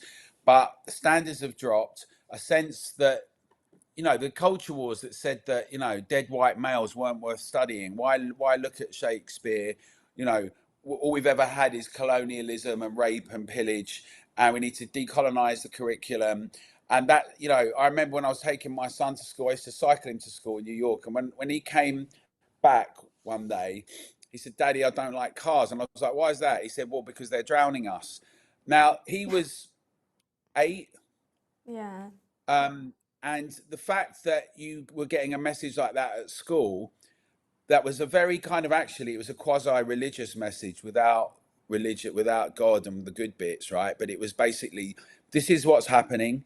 There isn't really a nuanced discussion because he's very young. And that's what's happened in our schools. And our schools have become places where we have allowed the perpetuation of certain ideas at the expense of, you know, people say, well, dates and knowledge, and what does it really mean? It's all kind of part of a patriarchy or kind of a toxic whiteicity. You're like, well, actually, these things are very important, right? Having an understanding of where we've come from. They say, who are they? It's just the people who write the books. They're all rubbish. Anyone can write anything. No, obviously, there's something true about Victor's writing history, but that's the history. The Victors have written it, right? But that's part of where we've come from. And having not just basic numeracy and literacy, but an understanding of where we've come from, who we are in the world, where we may want to go, right? To be able to ask critical questions. Those things are difficult when you don't even have foundational educational principles, and they become very ideological. Funnily enough, I'm just reading a book by Norman Fenton. You should get him on. I'll have an interview with him as well. He's actually sending that book to me, so once it arrives, I'm very very excited good to read it. But no, people have written about this for some time. You know, we had Frank Furedi on our anniversary together, and he has written for the last few decades on what's happened to education and in the academy. And actually, I'll be speaking at the Battle of Ideas, but part of their whole thing has been, as the academy is disintegrated, how do you create a sense of the academy in the real world, right? Where the love of ideas, the pursuit of knowledge, has Aristotle and Plato and others, the kind of sense in which the Socratic moment, right, where you ask questions and you engage one another openly with public debate, and you think about these important questions in the public sphere, and what a public intellectual was. We used to have public intellectuals, people that would really have an impact and shape these things. And what's happened is that we've ended up having a very particular set of ideas being circulated in education and then in higher education at our expense, and also at the expense of all sorts of other things, like, you know, people want to go on media studies courses and others, but like engineering, you know, biomedicine, physics. I mean, you look at the kind of degrees that people in Britain are doing and in the States, it's reflective of kind of the degradation of kind of the aspiration to knowledge, and degrees to that are just a waste of time. Yeah. Putting it frankly, I think that there's so many degrees now where I literally hear what they're doing. I just say, why? Why on earth would you want to do a degree in that? Like, it just doesn't make any sense. So I think also, I was just saying before you came on, there's been such a push to go to university that employers, I don't think, actually value it as much. And I think that when someone comes to them and says, actually, I haven't got a degree, you I worked my way up myself, they actually think, okay, wow, because that's unusual now because the majority of people seem to be going to university. But what do you think about, obviously there was this press conference this morning with Suella Braverman and Richard Tice talking all about the push for apprenticeships, and if Reform were to get into power, how they're going to really push on apprenticeships and make sure that young people are getting into apprenticeships. What do you think about that? Do you think that that's the right move? I think apprenticeships are really important. And just to say, your last point is really important. I've employed people and I've been in business, and anyone who's a self-made person or anyone who's come through the ranks of learning a craft or coming through internally in business or in an organization, it means that they've had experiences, they've got real world insights, they've had to work with colleagues, they've shown an aptitude, and they've come up through an organization. That means an enormous amount. And look, I really don't want to turn into an anti-intellectual moment. I think that the university is a really important institution and it should be hallowed, and we should get back to a place where the pursuit of knowledge is happening. But that's not happening at the moment. So we do need to address that. It's not happening. And in those circumstances, it was never the case. The Blairite moment and the idea everyone should go to university, what's ended up happening is we've got these kind of courses and these, basically it doesn't matter. If you come out with a degree, people look at it and think it's worthless because they know standards have gone down and it's not what they're looking for. So it doesn't actually do the thing, even in an instrumental way, that it says that it was going to do, which is like, get you a better job. And apprenticeships are remarkably important alongside creating the conditions in the economy where manufacturing and innovation and research and development and infrastructure projects can happen, where we let zombie companies die, where we have wealth creation, and so that the apprenticeships in those arenas are meaningful and actually going to be for careers and people are going to be employed, not just for the duration. I notice it's smart that they've said, not just we'll give 30% of the funding to apprenticeships and we'll want to get 600,000 by the end of their term, but also that they'll say that if they stay there for 2 years, because one of the things is people come and go, then they'll commit another amount of money to it, and which will contribute towards the business and the actual person doing the apprenticeship. Yeah, so I think it's that was really interesting. The actual apprentice would end up getting, I think it was £2,000 if they do their apprenticeship and then stay for another 2 years. I think that's a really good policy, because one of the reasons I find that businesses don't want to employ apprenticeships is because they think, what's the point in training someone for 2 years that then is just going to leave? So it's like an incentive to stay. Yeah, absolutely. But I must stress that I think this is a very important move, and it's a very smart policy statement, and it's getting out there. And I mean, obviously there's a 1.5 billion funding aspiration, and part of it will be taken away from what they're calling third-rate university funding and foreign loan funding for students. And you have to make the numbers work, but that's all entirely doable, right? We spend so much on so many things that are preposterous, and they've demonstrated that with their assault on net zero, right? And where money can be pulled back and not. So I think, but at the same time, the engine of growth, we've had sluggish growth, if we're honest, since the 70s in Britain. We really need to get to grips with dynamic wealth creation and the conditions that politicians and the state can step away from most things, stop the madness with the obsessive ongoing tax of everyone, but actually invest in long-term bonds for some infrastructure projects and create the conditions where the market will have the appetite to invest in very risky projects. You can see that China, because of its very particular circumstances, I'm not an advocate of their circumstances, but you can see that their infrastructure investment is enormous. They got every month a new mine opening. They've got nuclear energy investment. They've got hovering trains that travel remarkably fast. They've got loads of new roads going down and cities. All of that combustion of growth and development, that is the engine that we have seen in the kind of 18th and 19th centuries and part of the 20th century, and that's kind of become ossified. And there are new arenas within all of that. Partly it's infrastructure, but obviously it's also in the arena of AI, electrification, in a whole range of other types of energy infrastructure. We've got massive issues with infrastructure, not enough reservoirs, not enough having to go. And we're now forced to bring energy from elsewhere, and also maybe food if we don't get our act together. So these things need to be focused on. And agriculture is another area where apprenticeships can be really, really important. And actually, it's one of the areas, few areas in Britain, where people are still developed in a family relationship and through the ranks as they pass on from generation to generation to the next generation for food and agriculture. But we need to, so I'm encouraged by it, but I also recognize that we've got to do a lot. And people have got used to thinking that there's just a magic money tree that you just shake and then people get, oh, well, we just get benefits and we just get, the very idea of work and virtue and the value of it and what we do in the world, that also has to be resuscitated somewhat. I mean, listen, the British working class were never about handouts. They were never a charity case. Everyone always used to want to work.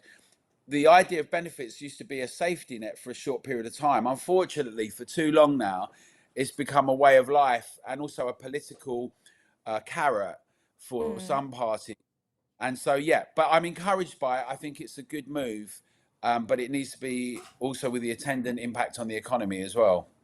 Yeah, I completely agree. Lastly, before we go, can I just ask you for your opinions on this? I mean, it's actually crazy. I have to hold this up because it's just mental. I mean, ministers forced to tell asylum seekers don't rape women. I mean, it's just absolutely insane. And I think that when you actually read through this kind of booklet as well, the language in it is really interesting. And someone actually just messaged in saying about how it says you could go to prison, you could face repercussions, you could end up being in contact with the police if you literally rape someone. Or I think they also spoke about child abuse, all of this stuff. I mean, it's absolutely crazy, isn't it? It is crazy. It is crazy. It's, well, I did a little post yesterday saying, is the Home Office now far right? Because anyone who's said any of these things or raised these issues is being immediately presented and smeared as a racist or far right. But the actual concerns that everyday people have got in the areas where many of these people are coming in, and we've seen the statistics of some of these things now, because obviously we know the statistics don't show everything, but where we have seen some of these awful, I mean, they're unspeakable as each one comes through, and I see them even in the last couple of weeks, like with the pensioner, and I'm not going to say too much about it, but all terrible things that you think, I couldn't possibly imagine this, and then these things come through. And so, yeah, it's gobsmacking. It's astounding. I do think that it's a recognition that it's a problem. And at the very least, that is some distance, rather than saying, well, they're all just doctors and lawyers and they're going to make things better for everyone. And there is a sense that this is a problem. It shouldn't be good. Frankly, people that are coming over illegally shouldn't be coming over illegally. So we have to address that issue. But then when the question of integration, and this is one of the things that separates a lot of people on what they call, I don't like these terms left and right, but the centre right and the right, some people don't think integration is possible. Now, I happen to think it's absolutely possible. I happen to have grown up seeing it. I live in a world where people have come from the Commonwealth and elsewhere, and they're some of the proudest, most loyal, most patriotic people, the first generation of people that came in particular, and their children, and they've kind of people have integrated, and they become British, right? But to do that, we have to have shared ideas and shared values and commitment to really fundamental principles and views. And we might thoroughly disagree on political points, but our key principles are essential. And that's one of the things that's been betrayed back to the institutions in education, at the Home Office and elsewhere. The assault on our way of life hasn't so much come from other people, it's come from our own elite.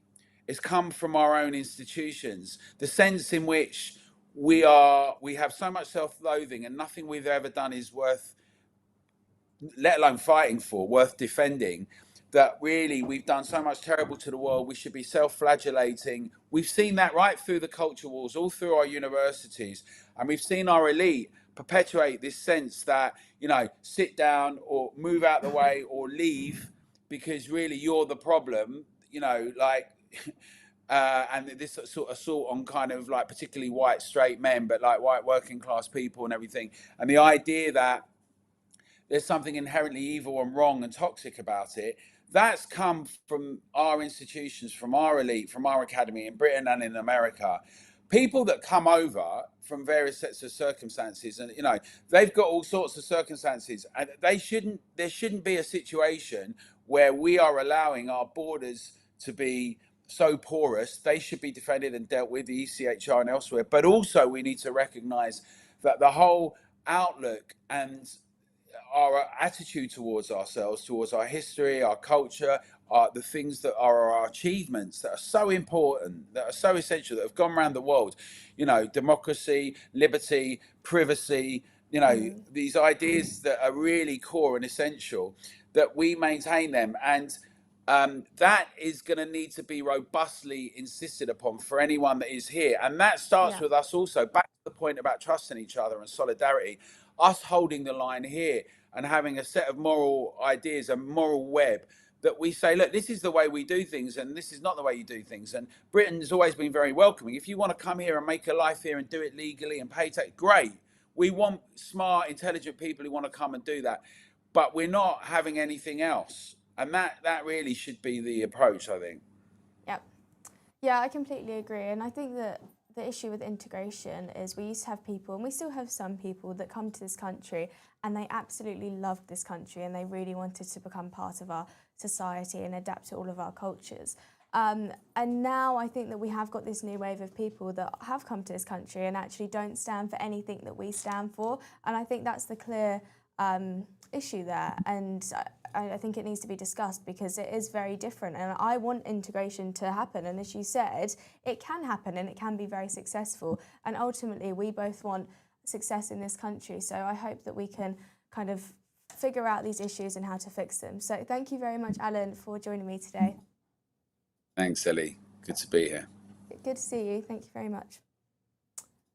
That was really great. I mean, we covered a lot. I can see all the comments coming in saying that there was a lot to talk about there, but Alan's great. And it's really interesting talking about the apprenticeships. It's something that I talk about a lot. But let's go to the news now, have a little bit of a break, and then we've got Raheem Kassan coming up after, which will be very interesting, talking about all things reform. So see you in a bit.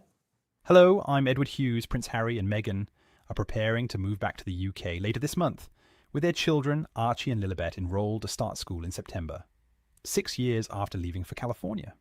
Prime Minister Andy Burnham has launched a pandemic-style national drive to get rough sleepers off the streets before Christmas, while also praising greater public control of bus services in the West Midlands. Russia has warned the UK of consequences after Ukraine used British-made drones in attacks. Burnham has responded by reiterating 100% support for Ukraine. Heavy, thundery downpours are set to continue across the UK, with a risk of flash flooding after the recent dry spell. It's also GCSE results day for many students in England. A people smuggler exposed in a BBC investigation has been arrested and charged with immigration offences. That's the roundup of the top stories this morning. Later, Tigers. That was the news there, and I'm delighted to say that I am now joined by Raheem Kassan. Thank you very much for joining me today. Thank you for having me. So I'm really excited to have you on because you're actually back in the UK and you're mainly based in the US. They let me back. Yeah, I know. Nobody's caught me yet. Very crazy. I mean, so I'd like to ask you about, you just say to me that coming back here has actually been quite depressing in many ways after being in America. Why is that? Yeah, well, there's lots of constituent parts to that. Having spent the last 10 years in the US, I mean, where to start? I'll start with the attitude of people first, right? I was talking to somebody who actually was quite famous over here once upon a time, Matthew Marsden. He was an actor on Coronation Street, and I bumped into him at a Ken Paxton victory party in Texas. You know, just these two Brits hanging out at this big rah-rah American victory party. And I asked him on camera, I said to him, you know, you've been here a while now, what's the major difference? He said, the major difference is attitude towards work. Success. You know, in the UK, if you do well, people often sort of sneer at you and do you down, say, oh, you got a big head, or, you know, who do you think you are, and all this stuff. And if you fail, people are sort of more likely to laugh at you and poke fun at you. And that's just not the case in America. Now it's changing a little bit, because obviously American politics is shifting to the left now, the populist left, the socialist left, with Mamdani and all these others. And you can see that attitude, that politics of envy coming into play over there now too. And I keep trying to warn them, about what it can become like. But over there, if you're trying and you're succeeding, people want to sort of be with you in that success and learn from you. And if you're failing, they go on, mate, have another go. It's all right. That's such a good attitude. I wish we had more of that here. And I was actually just speaking to Alan about that. That has kind of gone, the idea that actually you can be successful, and that optimism that seems to still be very strong in the US. Do you think there's still kind of this idea of the American dream, and that if you want to make it in America, you still can? Yeah, absolutely. I mean, it sounds like a cliche, right? Obviously. But it really is the way that most of them still live. And you can apply that to natural-born Americans, but you can also apply that to the legal immigrants who go into the US and are actually assimilating, and they want to be part of that whole thing. And they I've spent the last 10 years, I've probably been to 44 states now. I want to learn all about it. I want to learn all the history. I'm fascinated by it. I've been to almost all the battlefields, from the American Revolution and we don't talk much about that, and the Civil War. And being a part of American civil society and American culture and American history is still something that they promote. Whereas here, you're discouraged almost at every juncture to talk about Britain's past.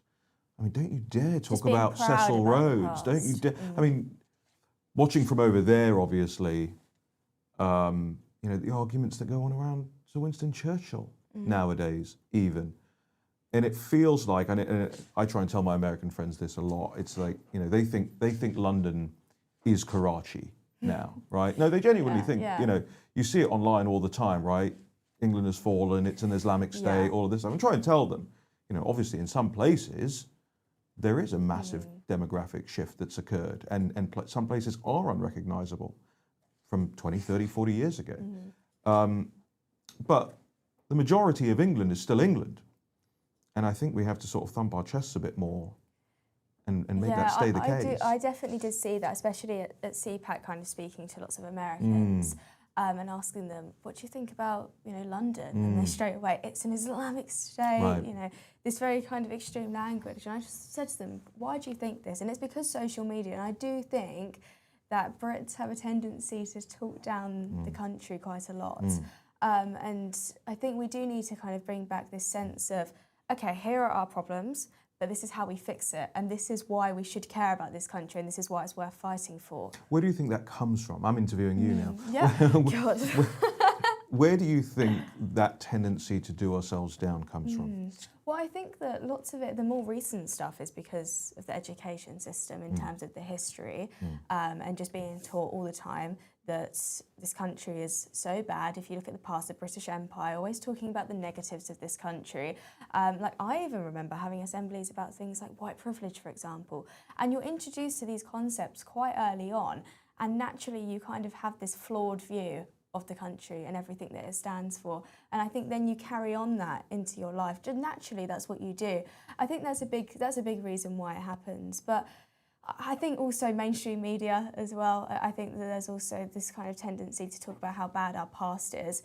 So that is more left-wing, but then we have this right-wing thing of, I do think there's sometimes over-exaggerating the issue, and as you said, saying we're an Islamic state and stuff like that when it's not actually factually true at all. Yeah. Is there a British dream? That's, I think, the big question. If you're going to get people hopeful, and I agree with you, by the way, and I think there's plenty of things to be hopeful about, not if you look at some of the borrowing figures and some of the welfare figures and all that, but there are things that we can get excited about. There can be a bright future ahead, but I think we need to pinpoint what the British dream is. The American dream is actually relatively simple, right? Family, nice car, white picket fence, bit of land or nice apartment, house, depending on where you want to live, and ideally loads of money, right? And you go and be free, and you can say what you want and shoot guns and all this sort of thing. What's the British dream?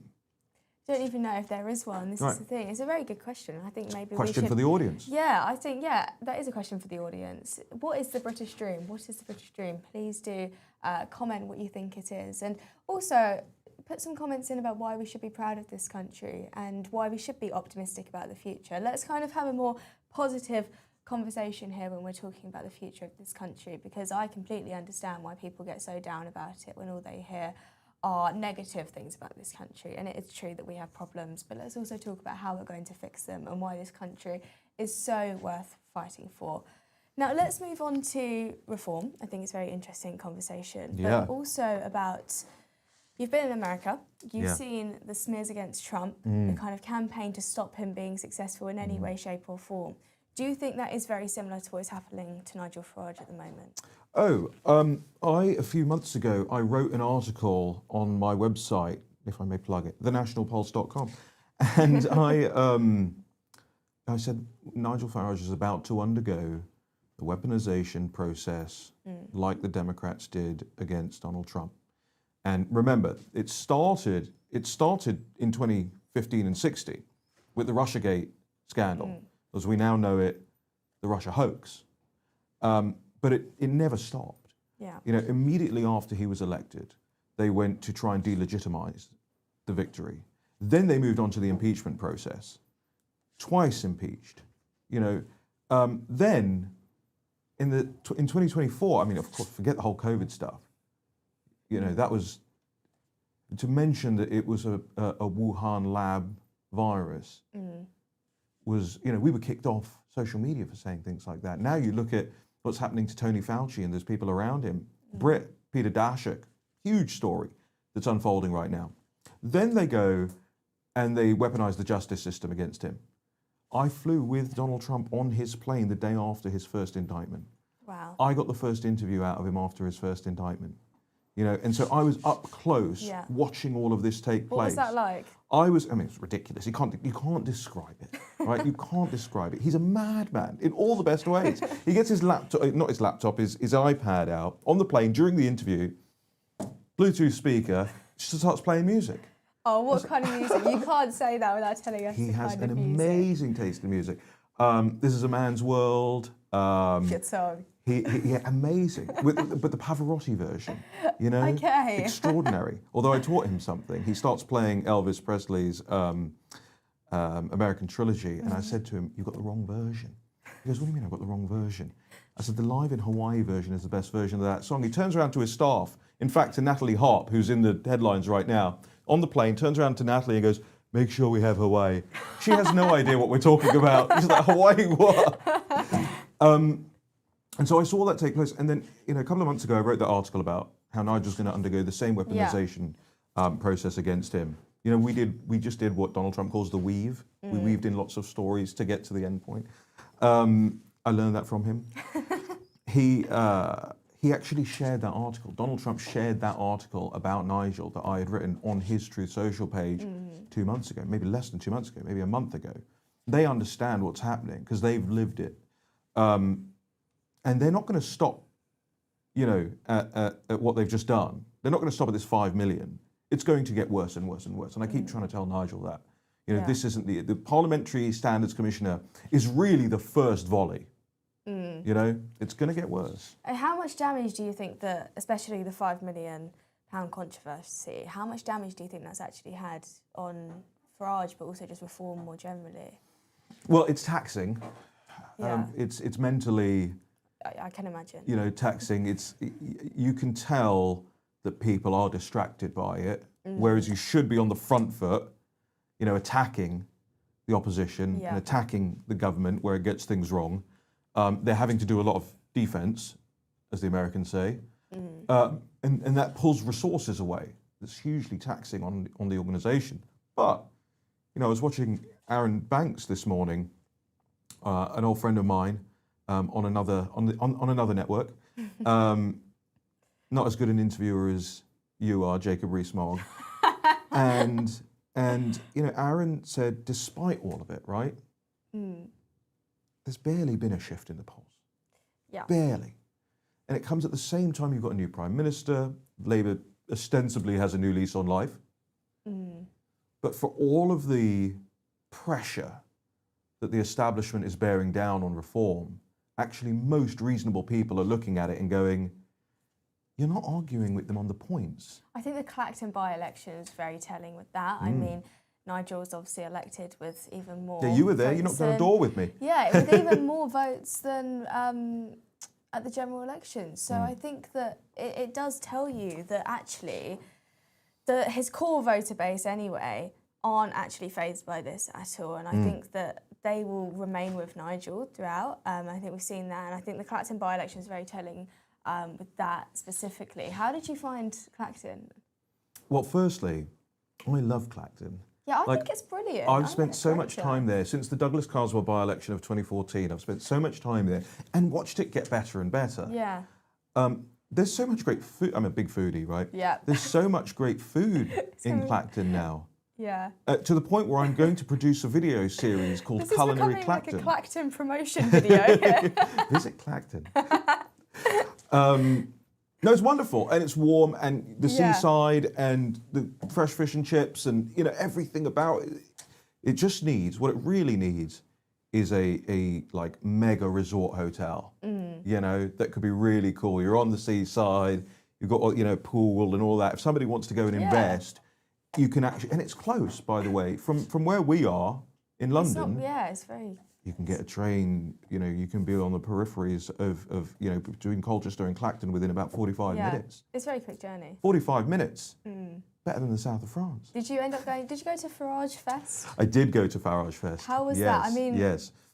Only Reform could put on something like that. When I first heard about it, I thought, oh my goodness, this is going to be like Firefest. Because they had 7 days to organise it. Oh my gosh. And I walked around the airfield, which was the campsite, about 4 hours before Farage Fest began, and I couldn't believe it. There were tents as far as the eye could see, luxury. It wasn't camping; it was glamping, right? Ferris wheel, Instagram walls, hog roast. Shout out to the hog roast at Farage Fest, by the way; they were absolutely fantastic. Great band, dance floor, open bar. I should have led with that. Yeah, I think you should have led with that. That's quite. And I'll tell you what, the big mistake of my night at Farage Fest was availing myself of the open bar and then getting on the Ferris wheel. Oh dear. Because that was fast. My head hurts even thinking about that. That was fast. So I am going to have to ask you about Restore. But just before that it goes back to your point about positivity. Farage Fest. It is definitely positive to right. say. It was an act of positive hope, enjoyment, fun. Instead of standing in a boring town hall with those boring joke candidates, listening to a boring returning officer, we had fun. We had a party. If you can inject excitement back into British politics so that it's not all Debbie Downer stuff all the time, then I think the entirety of the political culture changes. I totally agree. Yeah. And you saw lots of kind of left-wing commentators and those in the media talk about how embarrassing that event was. And I thought that was very telling about, okay, when something's actually fun, that's when it's then embarrassing, which then goes back to what you said about this whole idea of the British dream, and we need to have this Farage Fest is the British dream. It's the British dream. So I do want to ask you about Restore, because I interviewed Dan Hodges, not yesterday, the day before, and I spoke to him about... Rather you than me. And I spoke to him about Restore, and he said that he underestimated them to start with, but they are clearly having an effect and they're getting into Nigel's head. What do you think about that? Well, I've known Nigel for a very long time. Yeah. I can say with my hand on my heart that they are not in his head. Yeah. They wish they were in his head. Maybe, when he gets a question from the press about it is when he thinks about it. But there hasn't been a lot of conversation about them, to be honest. And I'm sorry to break it to them like that. I was once out drinking in Paris with Marion Maréchal Le Pen, Marine Le Pen's niece. And it was late, and she was with a group of people, and they start chanting songs at me. I said, what is this? She goes, we're singing a song about how much we hate the British. And she goes, what do you think of our song? And I said, I think it's wonderful you have songs about us. We don't think about you. Yeah. And that is how I feel About Restore, there was probably a 2-week period on the run up to Makerfield. You know, when it wasn't necessarily about Restore itself, but it was about what impact they would have in a place like Makerfield to help Labour, to help Andy Burnham, to give this government a new lease on life. And they almost did that, right? I mean, it was not. And by the way, I'm not saying that every Restore vote's coming from Reform either. I think maybe about half of it. But when you consider that the national polls, they were at what, 4%? Okay, margin of error on that is what, 1.8 to 2.2%? And then you halve that again. So what you're really talking about is 1%. I don't see why we should think about it. Why do you think that some people are actually going to Restore and kind of ditching Reform? And do you think that, obviously you said they're not in Nigel's head at all, do you think they'll actually have an effect leading up to the next general election at all in terms of the right-wing vote? Could do, because even the 1% is going to make a difference in some constituencies, right? And I know Rupert Lowe. Rupert Lowe is a very vindictive man. You have to look at his tenure at Southampton Football Club and whatever. And you know, I hope at one point you'll interview him and put these questions to him. But he seems to turn down most interviews, actually. Oh, yeah. You know, I think they will actually try. You know, their modus operandi at the moment is actually just to go after Reform. They don't actually seem to want to take the country in a better direction. They attack Reform more than they attack Labour. I don't think I've ever seen them attack Labour. Telling, because surely you'd want to attack the party that fundamentally is completely different to you, not Reform. And that's where I think, okay, is this just about personal grievances? But I will answer your question. You know, why are some people even doing that? Well, a lot of the people that have moved over there, remember, are kind of Reform rejects. People who are either kicked out of the party or sidelined within the party because, well, any number of reasons, right? The other reason is that a lot of what Reform had been doing over the last year was a little bit more about being a big tent. And with that came a little bit of like campness and a little bit of softness. And I think Rupert, well, it's not really Rupert. Rupert doesn't really run that party. I think Alistair Harrison, who, by the way, used to work for us in the European Parliament back in the day. Interesting. I didn't know that. Oh, yeah. That is very oh, yeah. I mean, Alistair Harrison was the T-boy. You know, he still messed it up. But Alistair Harrison saw an opportunity to sort of run to that right of Reform and be a bit more sort of harder and a little bit more sort of masculine about it. You tie that up with what's going on in like the manosphere online and all of that stuff.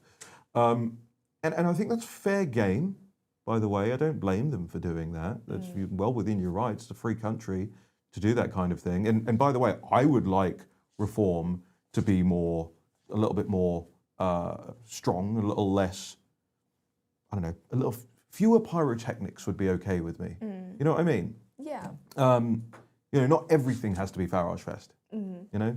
Yeah, I agree.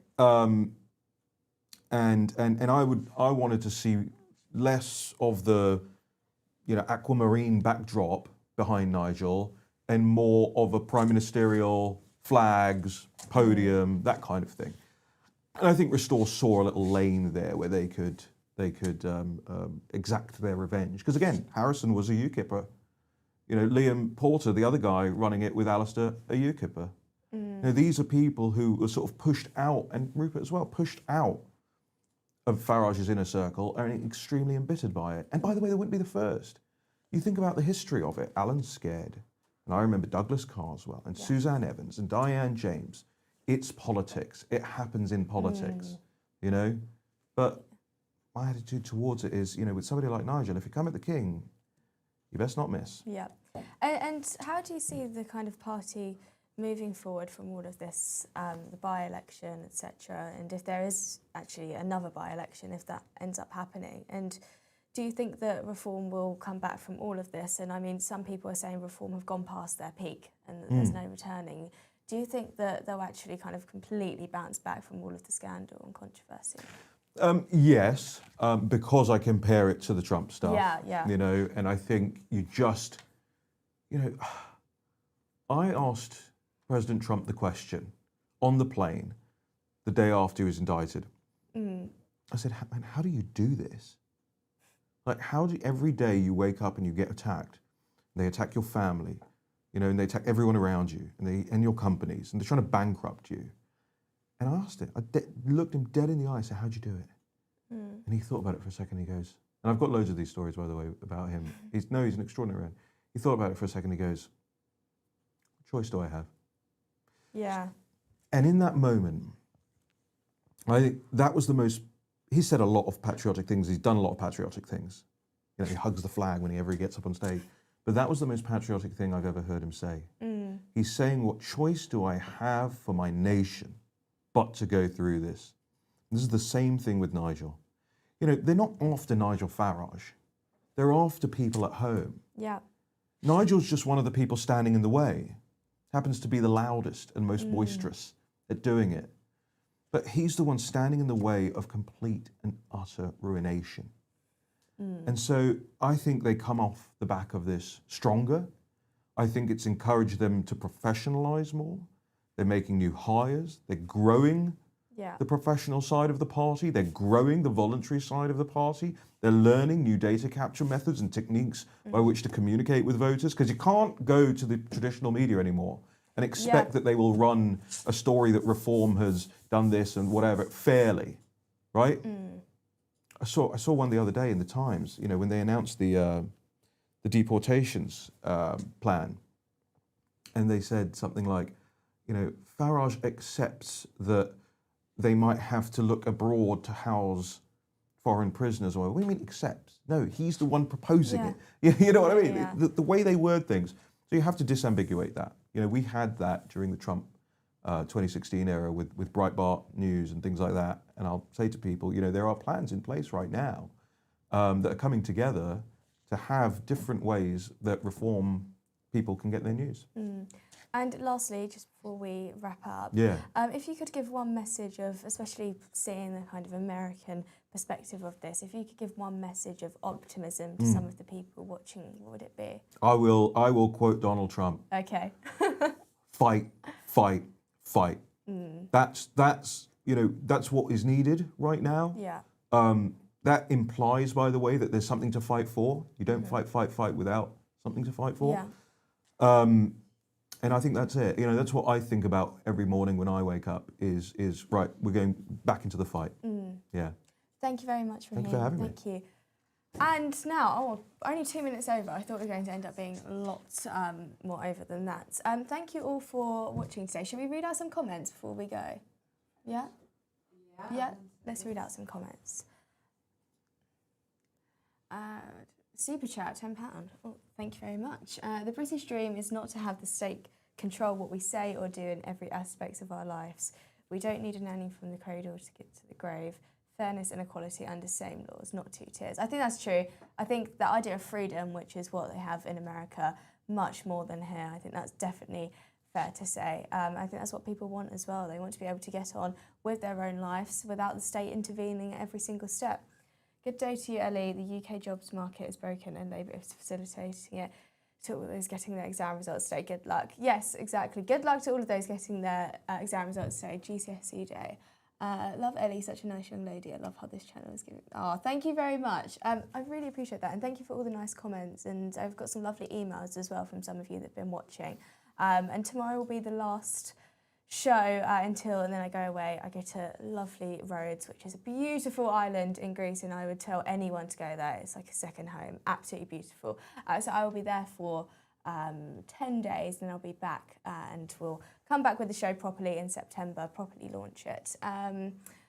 Love this show. Thank you very much. I'm very glad that I've had a good response. You know, this is my first week of properly hosting a show, so I'm glad that it's all gone very well, and I'm glad that you're all enjoying it. And if you have any suggestions, any guest suggestions, anything, just email me. It's in my Twitter bio, or send me a DM, and I will, of course, reply to that. So thank you all for watching today. I will see you tomorrow for another fantastic show, 12 to 1, and I will see you there. So